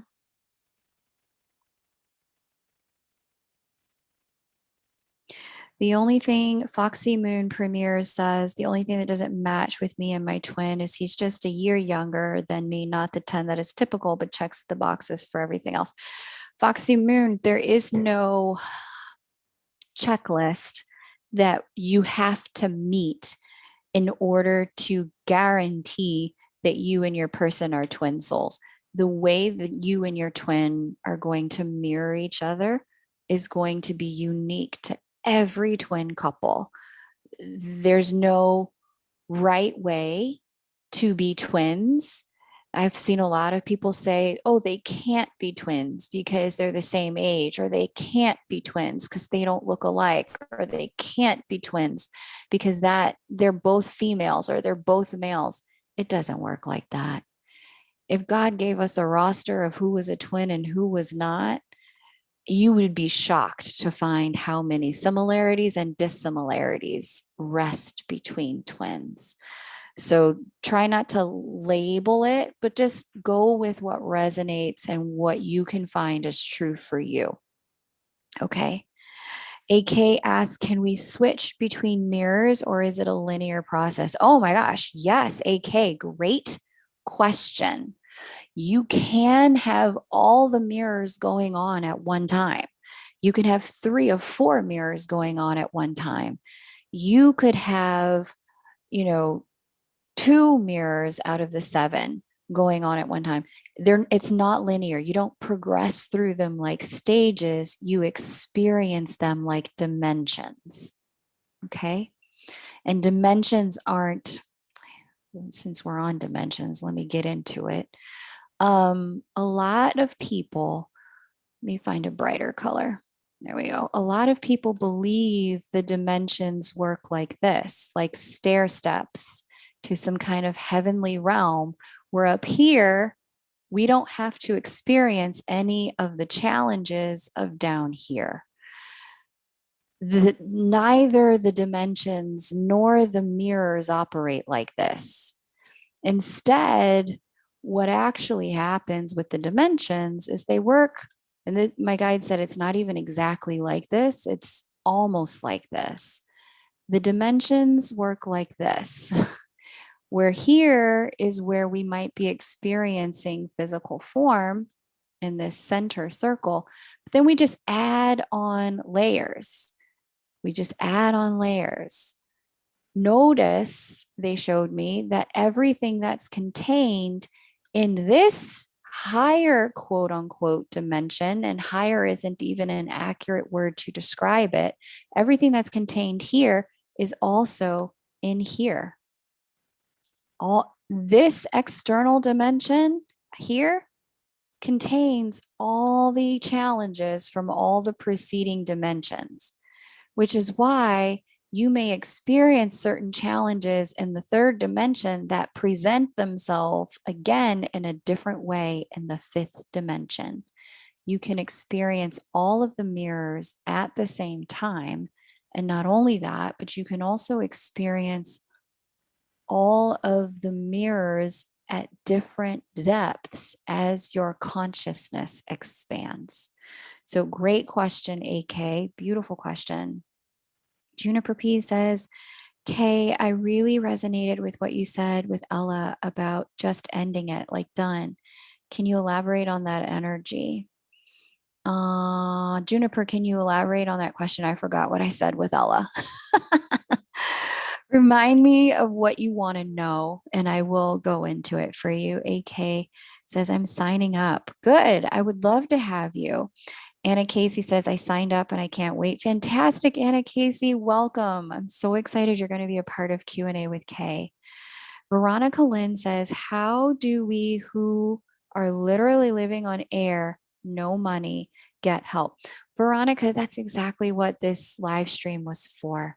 A lot of people post free content to share. Like I said, I shared the 2 most important pieces with you. If you can access and work with Mirror 1 and 2, you have access to everything else from your own divine knowing.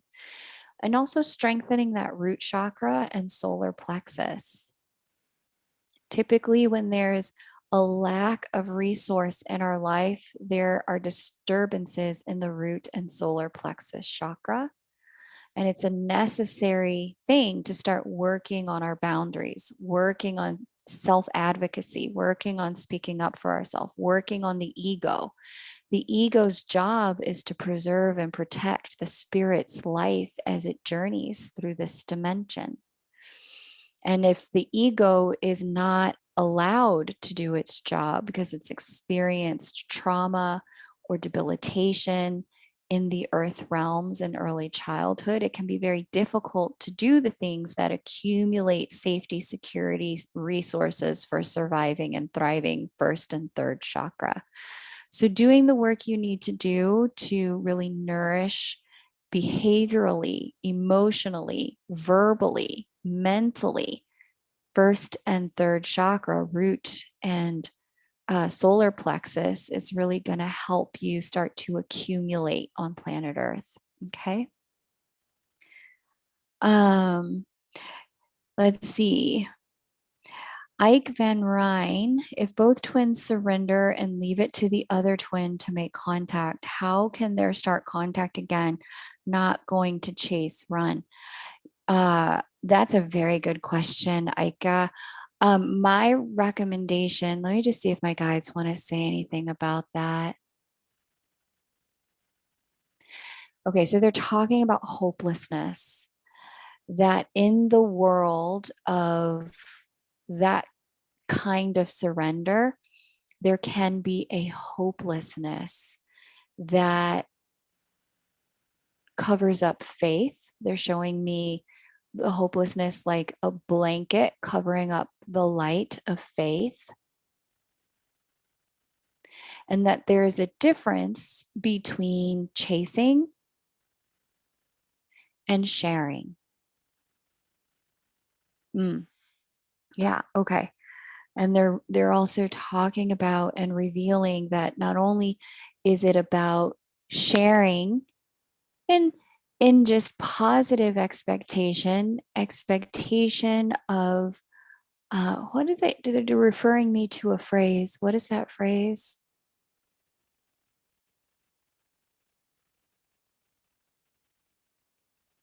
Goodwill, not expecting goodwill. What is the phrase? Assumption of goodwill. Thank you guys. Okay, so they're talking about assuming goodwill, assuming good intent in your sharing. And that is a very different energy than chasing.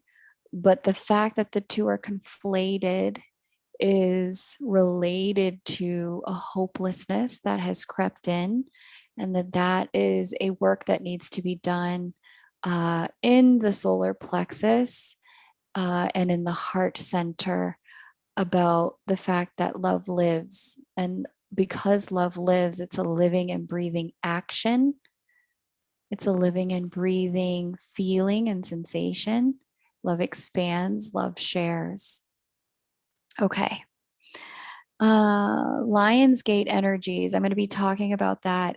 Game Crusher 105 Gaming. I'm going to be talking about that inside of the uh, new moon video. So you'll have to listen for that. Lynette Gus has to go. Previous commitment. Bye, Lynette. I'm sure I've missed you already. We'll keep watching your videos and completing root camp. Good, Lynette. Very good. Okay, Kimberly says, my biggest issue with separating from my twin, with whom I've been with for 42 years, is the inability of me to accept him being intimate with someone else. Which mirror and how can I get over this? Great question. Okay, so this is what we talked about earlier. It's the second mirror. Anything that we have a difficulty accepting is mirror two. And there's probably also some other mirrors here, Kimberly, as well, not just mirror two. But um, it's also an energy of, is probably more than just that mirror at play, is my sense. Gosh, Kimberly, I hope you join Q&A with Kay, because I'd love to talk to you voice to voice and coach you on this in the mentorship program. It's only so much I can do with YouTube comments because they limit the number of characters and I can't get the whole story. But there's a couple of things. When our twins go to spend time with somebody else, one of the things that we are being asked to surrender to and recognize is that these are hard lessons they're showing me. The first is that love doesn't possess, it doesn't contain, it doesn't restrain, it neither restricts nor does it limit, and love does not own. And so, one of the things that the twins' souls are bringing to Earth is a revival of what.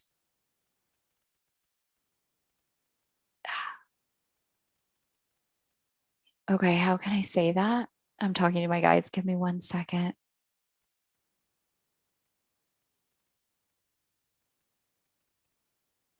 The twins are bringing to the earth a renewal of how human beings understand love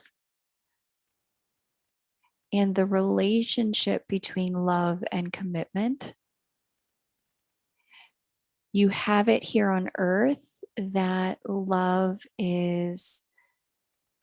means that you can neither be attracted to nor loving toward another human being once you have entered in the marriage bond with someone. However, love is not about duty nor obligation, but it is about understanding that you can love someone fully, and in that love, expand the ways in which you love others as well.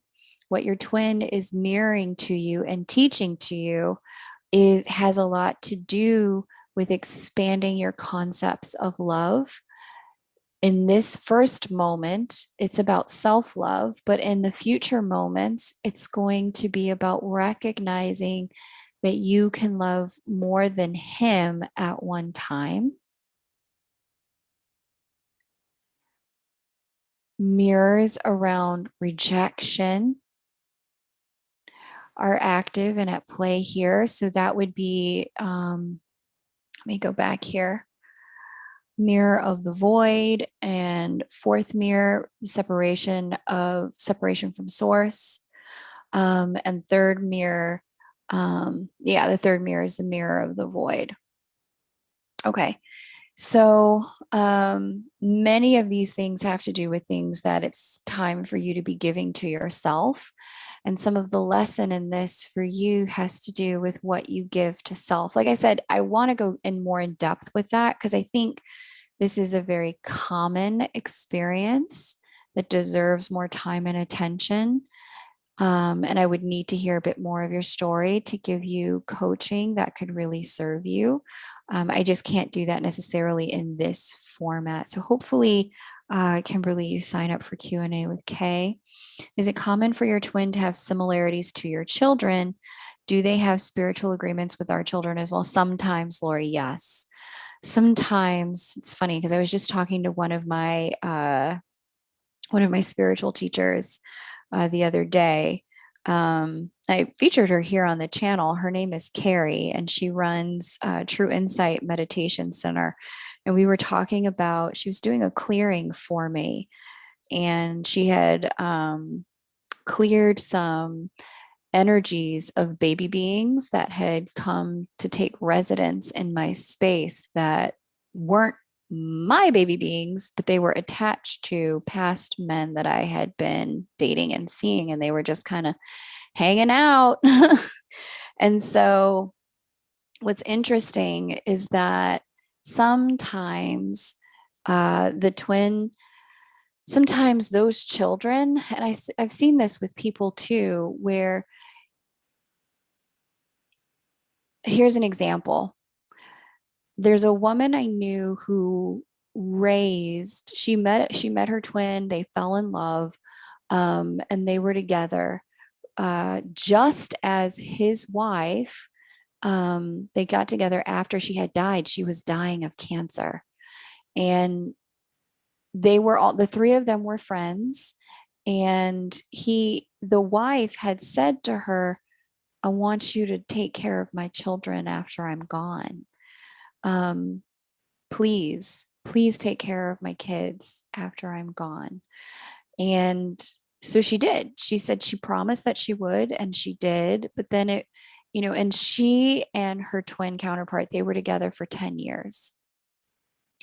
And during those 10 years, she raised all four of her twin counterpart's children that he had had with his wife. Now, she had, fast forward, after they had stopped being together and life had moved on, she had gotten a reading where she had told, and she knew when this person had said this to her that it was true. It resonated in her soul. She had gotten a reading where the person had said to her, do you know that even though you didn't birth these children, these are your spiritual children. You did not birth them because you had other things you needed to do here on planet Earth.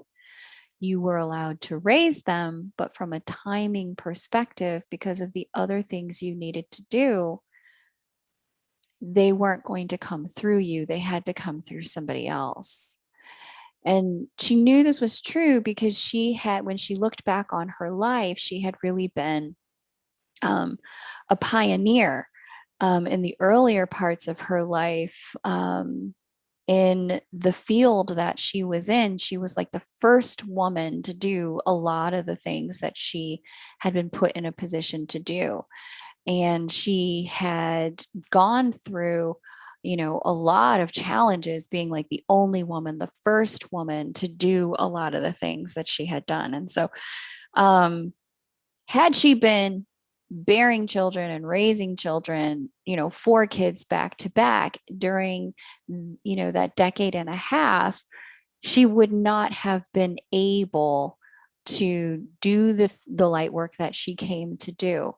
But because another woman had had the kids and she was the one who ended up raising them, this woman ended up exiting through, unfortunately, a cancer experience.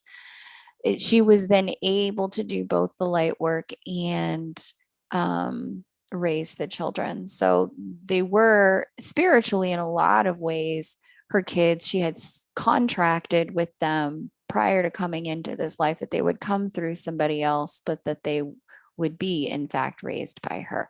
So it's one of the many, many, many, many circumstances that can occur that involve a twin, children, and then like a spouse that is a soulmate, and a twin who is the parent, the biological parent.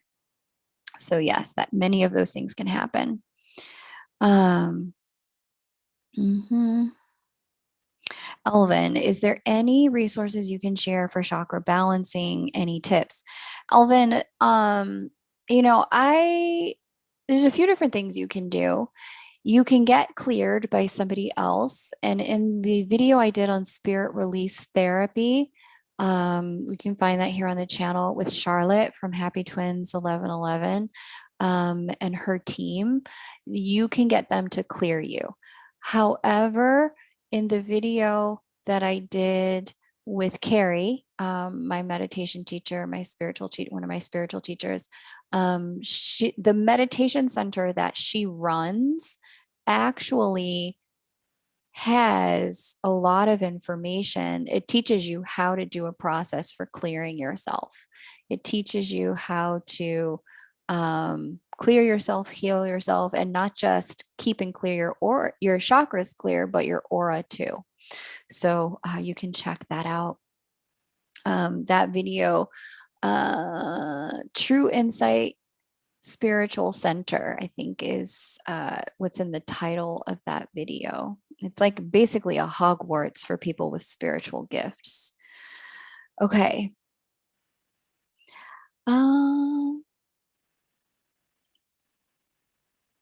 yeah, it's Aaron Lane. It's about integrating that sexual union, intimacy with the other person, not rejecting it, recognizing that they may have soul contract with that person. And I had a client recently who had said to me that their other person actually had soul contract with them, not with the twin, that the twin was only with them because of what it was doing for her, not for what it was doing with the twin. So we're going to get into all of that in Q&A with Kay, like how to really recognize with third party energy, like what's the mirror in it for you. We're going to go really in depth with that during Q&A with Kay. So hopefully you'll be able to sign up for that. Okay. Tree says, I have a hard time not being triggered by my twin's personality. Let's see. Where's Tree? Let me go back. Tree. Hang on.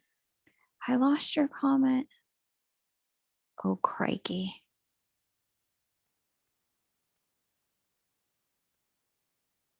Oh, no. Tree, I lost you. I'm like scrolling and I lost you.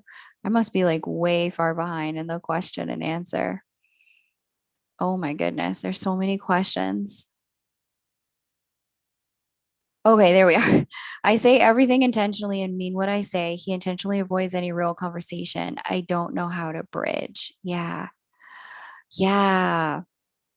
Yeah. So, tree, the first step is to really get into acceptance of who he is and who you are as very different people. An astrology reading can help you with that, tree, because I can look at the charts and help you understand how he's built in the world of communication and how you're built in the world of the communication. And what's nice about astrology is it just shows you the divine design of a human and of yourself, because there's no accidents. There's nothing imperfect or unhealed or problematic. It's just the way you are. And the way you are is perfectly built for exactly the kind of mission you have here on earth. It's just a matter of recognizing it. And then when you can recognize who your person is in sum total, you can get to a place of deep acceptance of why they are the way they are. And some of this is going to be about needs differentiation, tree, really recognizing like, wow, okay, I have certain needs in the world of communication, and really getting clear about what those needs are based on. Are they needs based on wounds because I'm afraid of repeating certain things from the past? Or are they needs that are based on, just preferences? And or are these needs based on just legitimate, like in order for us to be in the same room at the same time, we're going to have to talk to each other some kind of way, otherwise it just doesn't really work. Um and so really kind of getting the distinctions between like where, what the breakdown in communication is, where things aren't working for you. Is it not working for you based on a wound or a trigger, one of the mirrors, or is it not working for you because, of some other reason? You can work on the mirror itself, or and if there's not a mirror at play, then you can just work on figuring out the right communication style for your person. So we'll get into a lot more of this kind of stuff inside Q&A with Kay. And I hope you join, because I would want to ask you some questions about um, where and how he intentionally avoids any real conversation. Because I mean, I doubt he moves through life avoiding real conversation with everyone all the time. I'm sure there are circumstances under which real conversation is necessary and happens. It's just a matter of knowing like what are his circumstances around it and where are you craving it that might not be the exact match. And then how can you come to peace with how you are, how he is, and then build in certain ways to get those needs met in between. Okay. Lucy Laramie asks, when you say 2022 union energy, are you referring to 3D union? What exactly do you mean by that, Lucy? It can manifest in all sorts of ways. That's such a great question. So many of you know I have talked about an upcoming opening and union window that begins at the start of 2022 in January, and then peaks in 2023 in January, and then wanes from there the following year. When we have this particular type of conjunction of Jupiter and Juno in the sky, it is the most number one harmonious kind of coming together energy for twin souls. This particular union window will include an energy of pull and push for divine counterparts towards one another. And so this can manifest itself in a number of ways. I have seen during these union windows, and they're very special. They only happen every 6 to 8 years. I have seen twins meet for the first time in the flesh. I have seen twins who have separated and gone to separate countries, other sides of the world, find themselves in the same location at the same time without any communication about it. The universe just brings them together. I have seen twins get married during this period of time. I have seen twins have an experience of like reconnecting after years and years and years of silence. They both feel drawn to reach out, and this magical period of time unfolds between them. What it will be is going to be 100% contingent on where exactly you are in your connection. And this is why I place so much emphasis on this channel on doing your work to remove any blocks to the possibility of union. So I address it because it happens and it's here. A lot of my clients, not all, but many, they're married to someone who is not their twin. Yet they want to be with their twin. And I end up needing to explain, if you want that to be possible, you have to remove the third dimensional block of being in a closed monogamous marriage or being married to somebody else. You can get divorced or you can open your marriage, but this isn't going to be possible with this in the way. And they tell me things like, yeah, but my spouse and I live in separate houses or in different rooms in the same house, but my spouse and I haven't slept together in over a year, but we're just living together to raise our child. It doesn't matter. Twin soul connections do not thrive in the dark. They don't thrive in secret. They don't thrive in hiding. In fact, they devolve and blow up under those circumstances. When there are secrets, when there's hiding, because these are connections that are of the light. So if you want them to flourish, you have to bring them into the light and make space for them in all congruency. Now, if you and your twin are in no communication whatsoever, this union window would be a time that would give you the next step, which would probably be an opportunity to communicate. However, if you enter into this union window with the exact same tools and the exact same mindset and the exact same wounds, no healing from the preceding window, you're going to repeat the exact same results of the preceding window. Like I said, this is why I'm so emphatic on this channel. Like, get support, heal the wounds, deal with the triggers, find someone.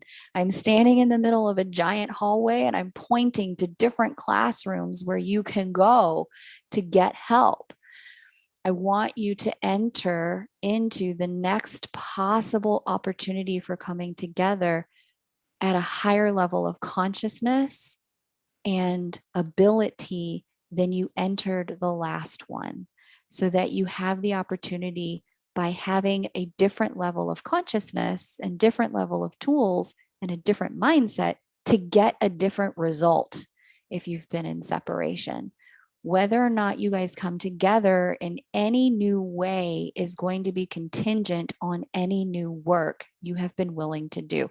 And this is, again, one of the reasons I was really called to open up Q&A with Kay again. I was like, okay, let me share some of the pieces of information that have been given to me, create a place for new resources, because people need a way to come together and get information that kind of accelerates the process. And these healing pieces and the mirror pieces are a big piece of how you can start the process of accelerating your own healing, is learning through the mirrors.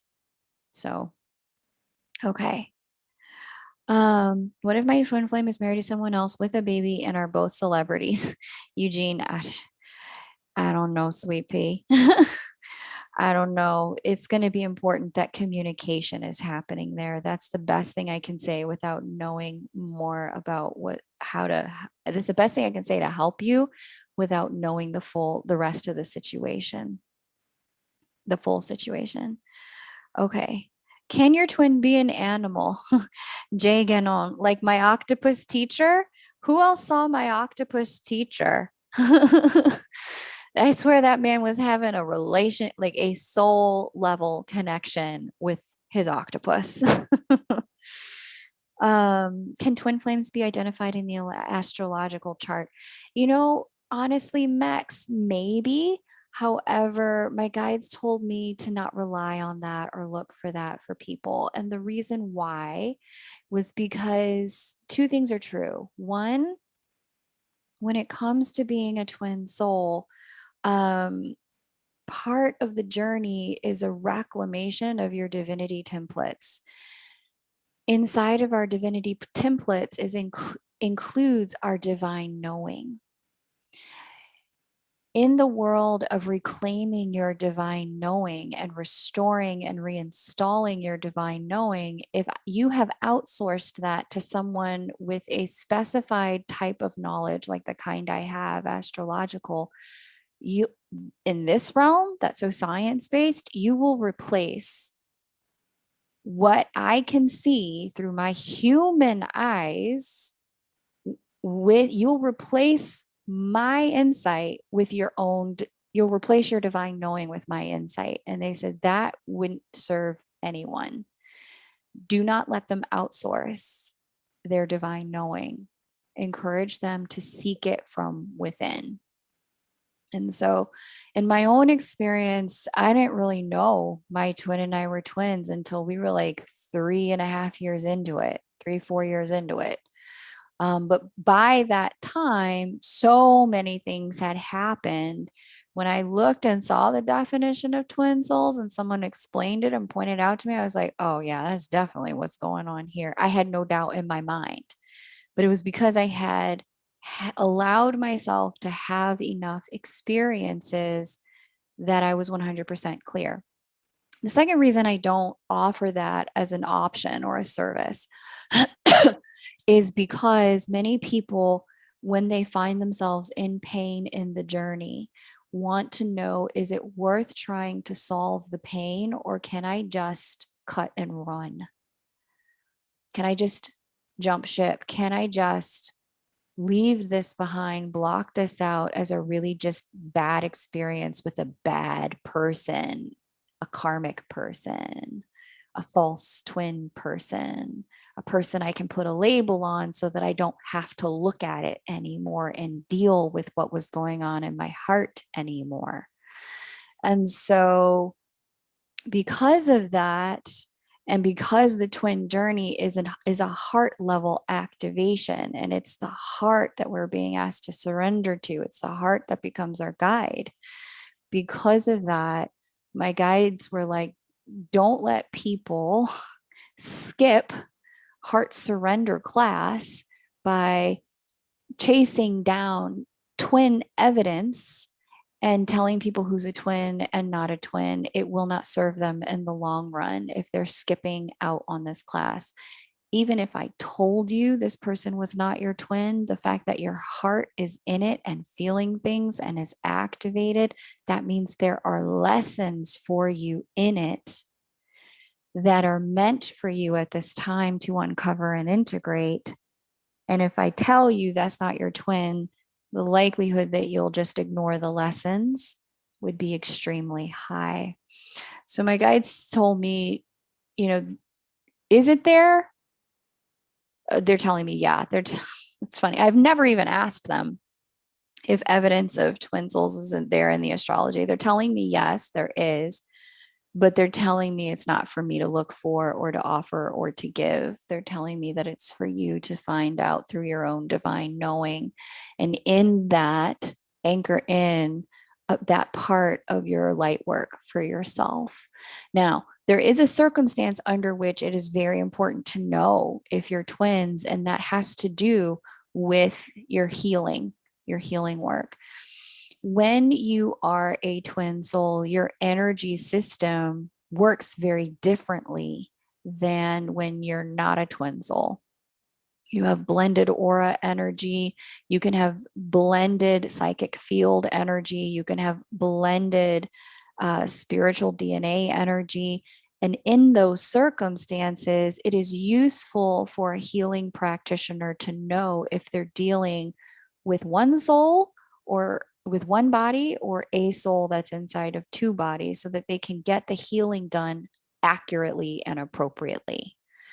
Because they can work on healing you But if they haven't worked on the twin soul, then you could consistently wind up back, like back at the bottom. And so it's very important with your healers for them to know, especially if they're twin soul healers, for them to know if you're a twin or not, because that will actually help allow the healing to take hold, to anchor. Without that piece of information, you can really struggle to get the value out of the healing. Okay. I'm sure we're twin flames, all the mirrors, but I'm afraid to open up to him. Please help me know how to break it to him, but still respect his circumstances. You know what, us? I don't know that you have to tell him. My guide showed me very early on that it's not necessary for the transmuting twin, aka divine masculine, aka runner. It's not necessary for them to know. In fact, you will know that it's time to tell them through and only through whether or not they ask questions about it, questions about the connection, questions about what's happening between the two of you. If they're not asking those questions, they don't really need to know. It's not required for them. They have a whole different set of experiences. And I talk a lot about this inside of my video. It's one of the most underrated channelings on my channel, I think. But in this video, I talk about why they don't need to know. And the title of the video was called, Is Your Divine Masculine Toxic? He doesn't mean to be.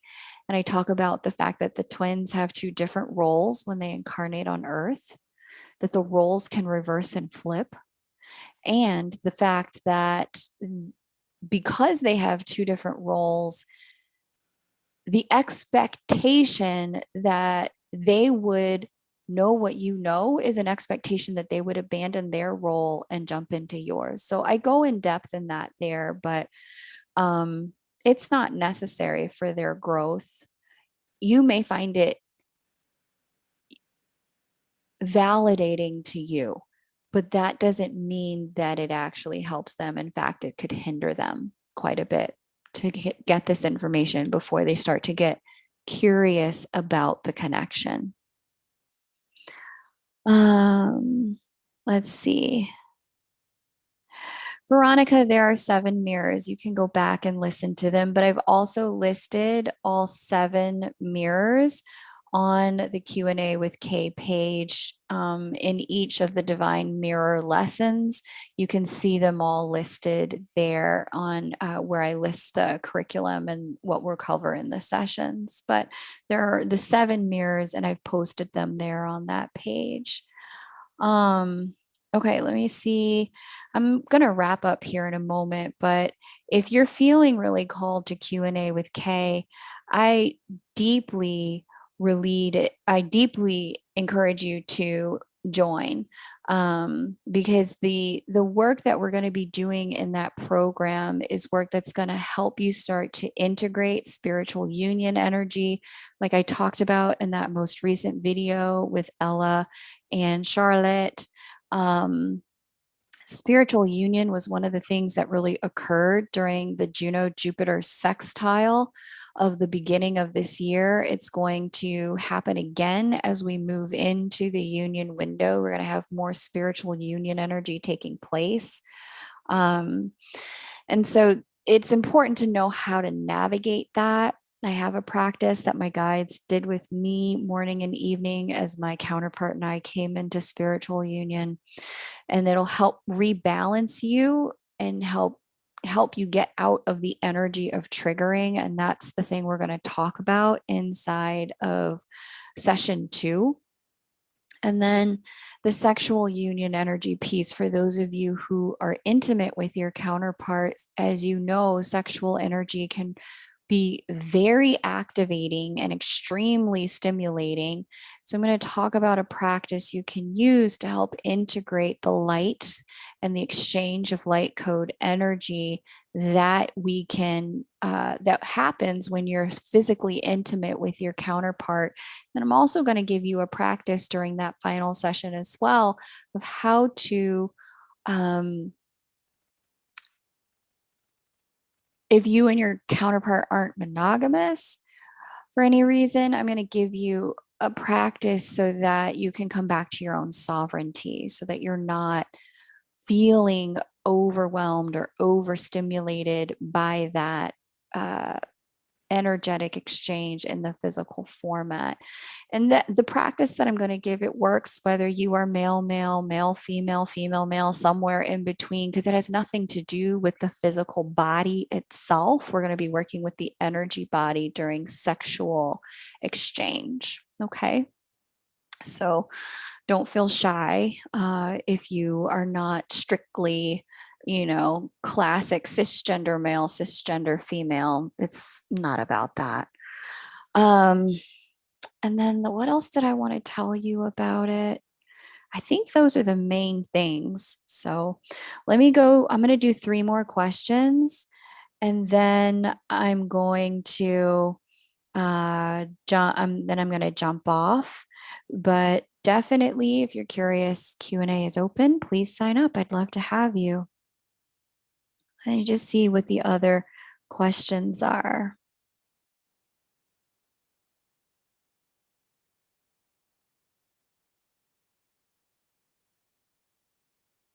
Mm-hmm.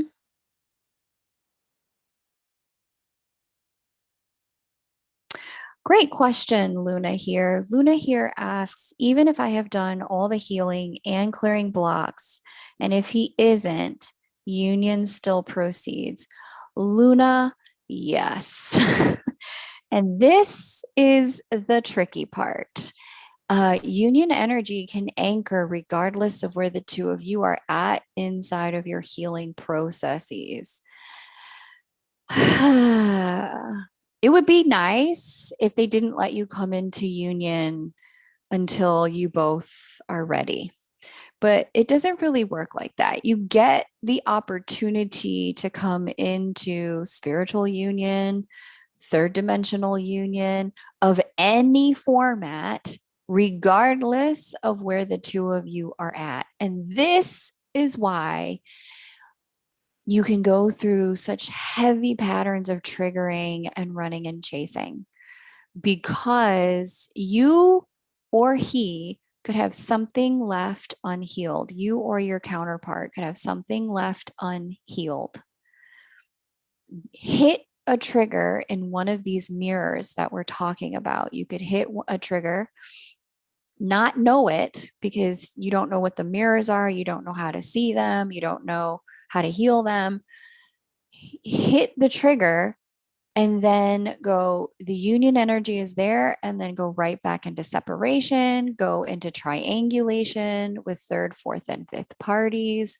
You could go right back into addiction behaviors and then feel activated by their addictions on your side. You could have the union energy happen and, be experiencing all of those things with through the union field inside of your own field. And yes, that can happen whether they are healed or not, whether you are healed or not, which is why, again, I stand here in the middle of a hallway. Like, if you need help with this, that class is over there with this person. If you need help with that, that class is over there with that person. If you need help with the following, go to this class with that person. Because the more resourced you are as union windows open, the easier it is to not get snagged on mirror number 2, which is that mirror of triggers. Mirror number 1 and mirror number 2 hold the key to all the other mirrors. And so if you're willing to see it all and not reject any of it, if you're really willing to understand the things that you do reject and why you reject them, you'll get to a place where the union energy can take place. And no matter how healed or unhealed they are, you can get to a place of divine neutrality, unconditional love with very clear boundaries, and have them in your life instead of out of it, without being so deeply triggered and traumatized and activated by it. You can transcend the triggers. Okay. So, yeah, Luna, great question. Great question. I wish it really was that they were like, nope, you guys aren't ready. You're just going to trigger the F out of each other. No union for you. But no, we live in a benevolent universe that, if we're being honest with ourselves, what that setup does is it acknowledges our innate power as divine creators to have whatever experience we choose. And because of that setup, it recognizes we are not victims to the connection. It recognizes that we are powerful in the connection. That setup gives us and them permission to have any experience in the connection that we are able to create. Okay. And so again, this is why I'm saying get some tools so that when you come into connection again, they don't have to have done any healing work. You can just enjoy the connection for what it is at that particular time. And even if you've got really good tools, you might even be able to help them unlock some of the places where they get stuck with the different mirrors. This is why Thais Gibson is one of my favorite teachers on YouTube right now, because she's resource rich on tools that help you unlock the places in the mirrors. And so I talk about her all the time. You guys know I absolutely love the stuff she teaches. And her work can really help you transcend some of the triggers and get to a place of being really clear about, okay, this is what's going on for me. How can I work with this in a way that doesn't have me creating new patterns of running and chasing or reenacting patterns of running and chasing? Great, great, great question, Luna. Thank you so much for that great question. Juniper PK is screaming, get your hiney in class. Any class, pick a class. It could be class with me. You may even be hearing inside of this particular live broadcast that there are other classes you need and you're ready to take. Go for it. By all means, do not delay. Like if you're recognizing, wow, Q&A with Kay really resonates, but that parental mirror lit me up. I need to do some work around that. Go to Lee and Sherry. They are masters at the parental mirror.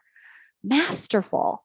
Like if you're recognizing, wow, there she is bringing up Thais Gibson again, and I've looked at that one class like 6 times, and you're already getting reminded about, go do it. But if Q&A with Kay calls to you, sign up for that. Do that. Get support, get tools, get resources. Okay. Okay. Let's see. Other questions. Thanks. Asidazaman, be blob. Good souls. Please click the thumbs up. God souls. Thank you. I appreciate that. Shireen Patel, the last union window was December through April of this year. It was the least harmonious. Let's see. Other questions.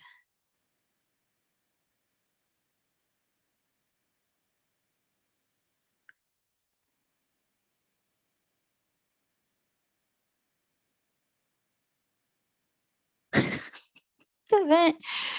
The vent. You cracked me up. I got your email last night. I saw it. I was like, why are we both up at 3 a.m. The vent.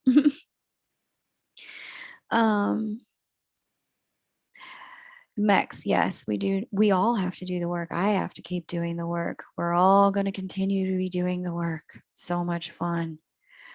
Brittany Dormer, that spiritual union video was mind blowing. Yeah, it was pretty mind blowing when the three of us came together. We were having separate conversations. My guides were telling me, they were giving me that picture of cell division, but in reverse, like cells coming back together. They were giving me that picture. And then Ella was having the experience of like literally recognizing her life force was intertwined with her counterpart. And he was feeling it. He was like, "What the hell is wrong with you?" She's like, "I'm dying. Can you give me some life force?" He was like, "Of course." Zapped the life force over to her. Her guides told her it was basically like a spiritual blood transfusion. It was a life force transfusion. And then here was Charlotte having the recognition of the ways in which masculine and feminine energy can flip flop, inverse, yin within the yang within the yin. It was when the three of us sat down together, like, whoa, why are we all getting the same message at the same time about spiritual union? It was trippy. It was very trippy. Okay. Karashina CB says, Kay, you are a beacon of light. Thank you for the time and passion you invest in sharing with us all. Thank you for what you put into moments like this. I appreciate you thousandfolds. I appreciate hearing that. Thank you. Thank you so much. And on that sweet, sweet note, like I said, I really, really wish that I could answer more of the questions, but I will be able to inside of Q&A with Kay. You are more than welcome to join. It is an opportunity for us to spend deep quality time together unpacking the work of light workers and twin souls and how we can really leverage the energy going into 2020 to 23 and 24, because these are going to be really big years for twin souls and for light workers. I thank you so much for spending time with me today on Saturday. I know this time didn't work for everyone. So if you're catching the replay, I thank you for listening to the recordings and opportunities to ask questions for during Q&A with Kay. If you're in a separate time zone and you just need to listen to the recording, there will be a way for you to participate without needing to be live if the time doesn't work for your schedule, and you're more than welcome to join. Thank you so much, everyone. And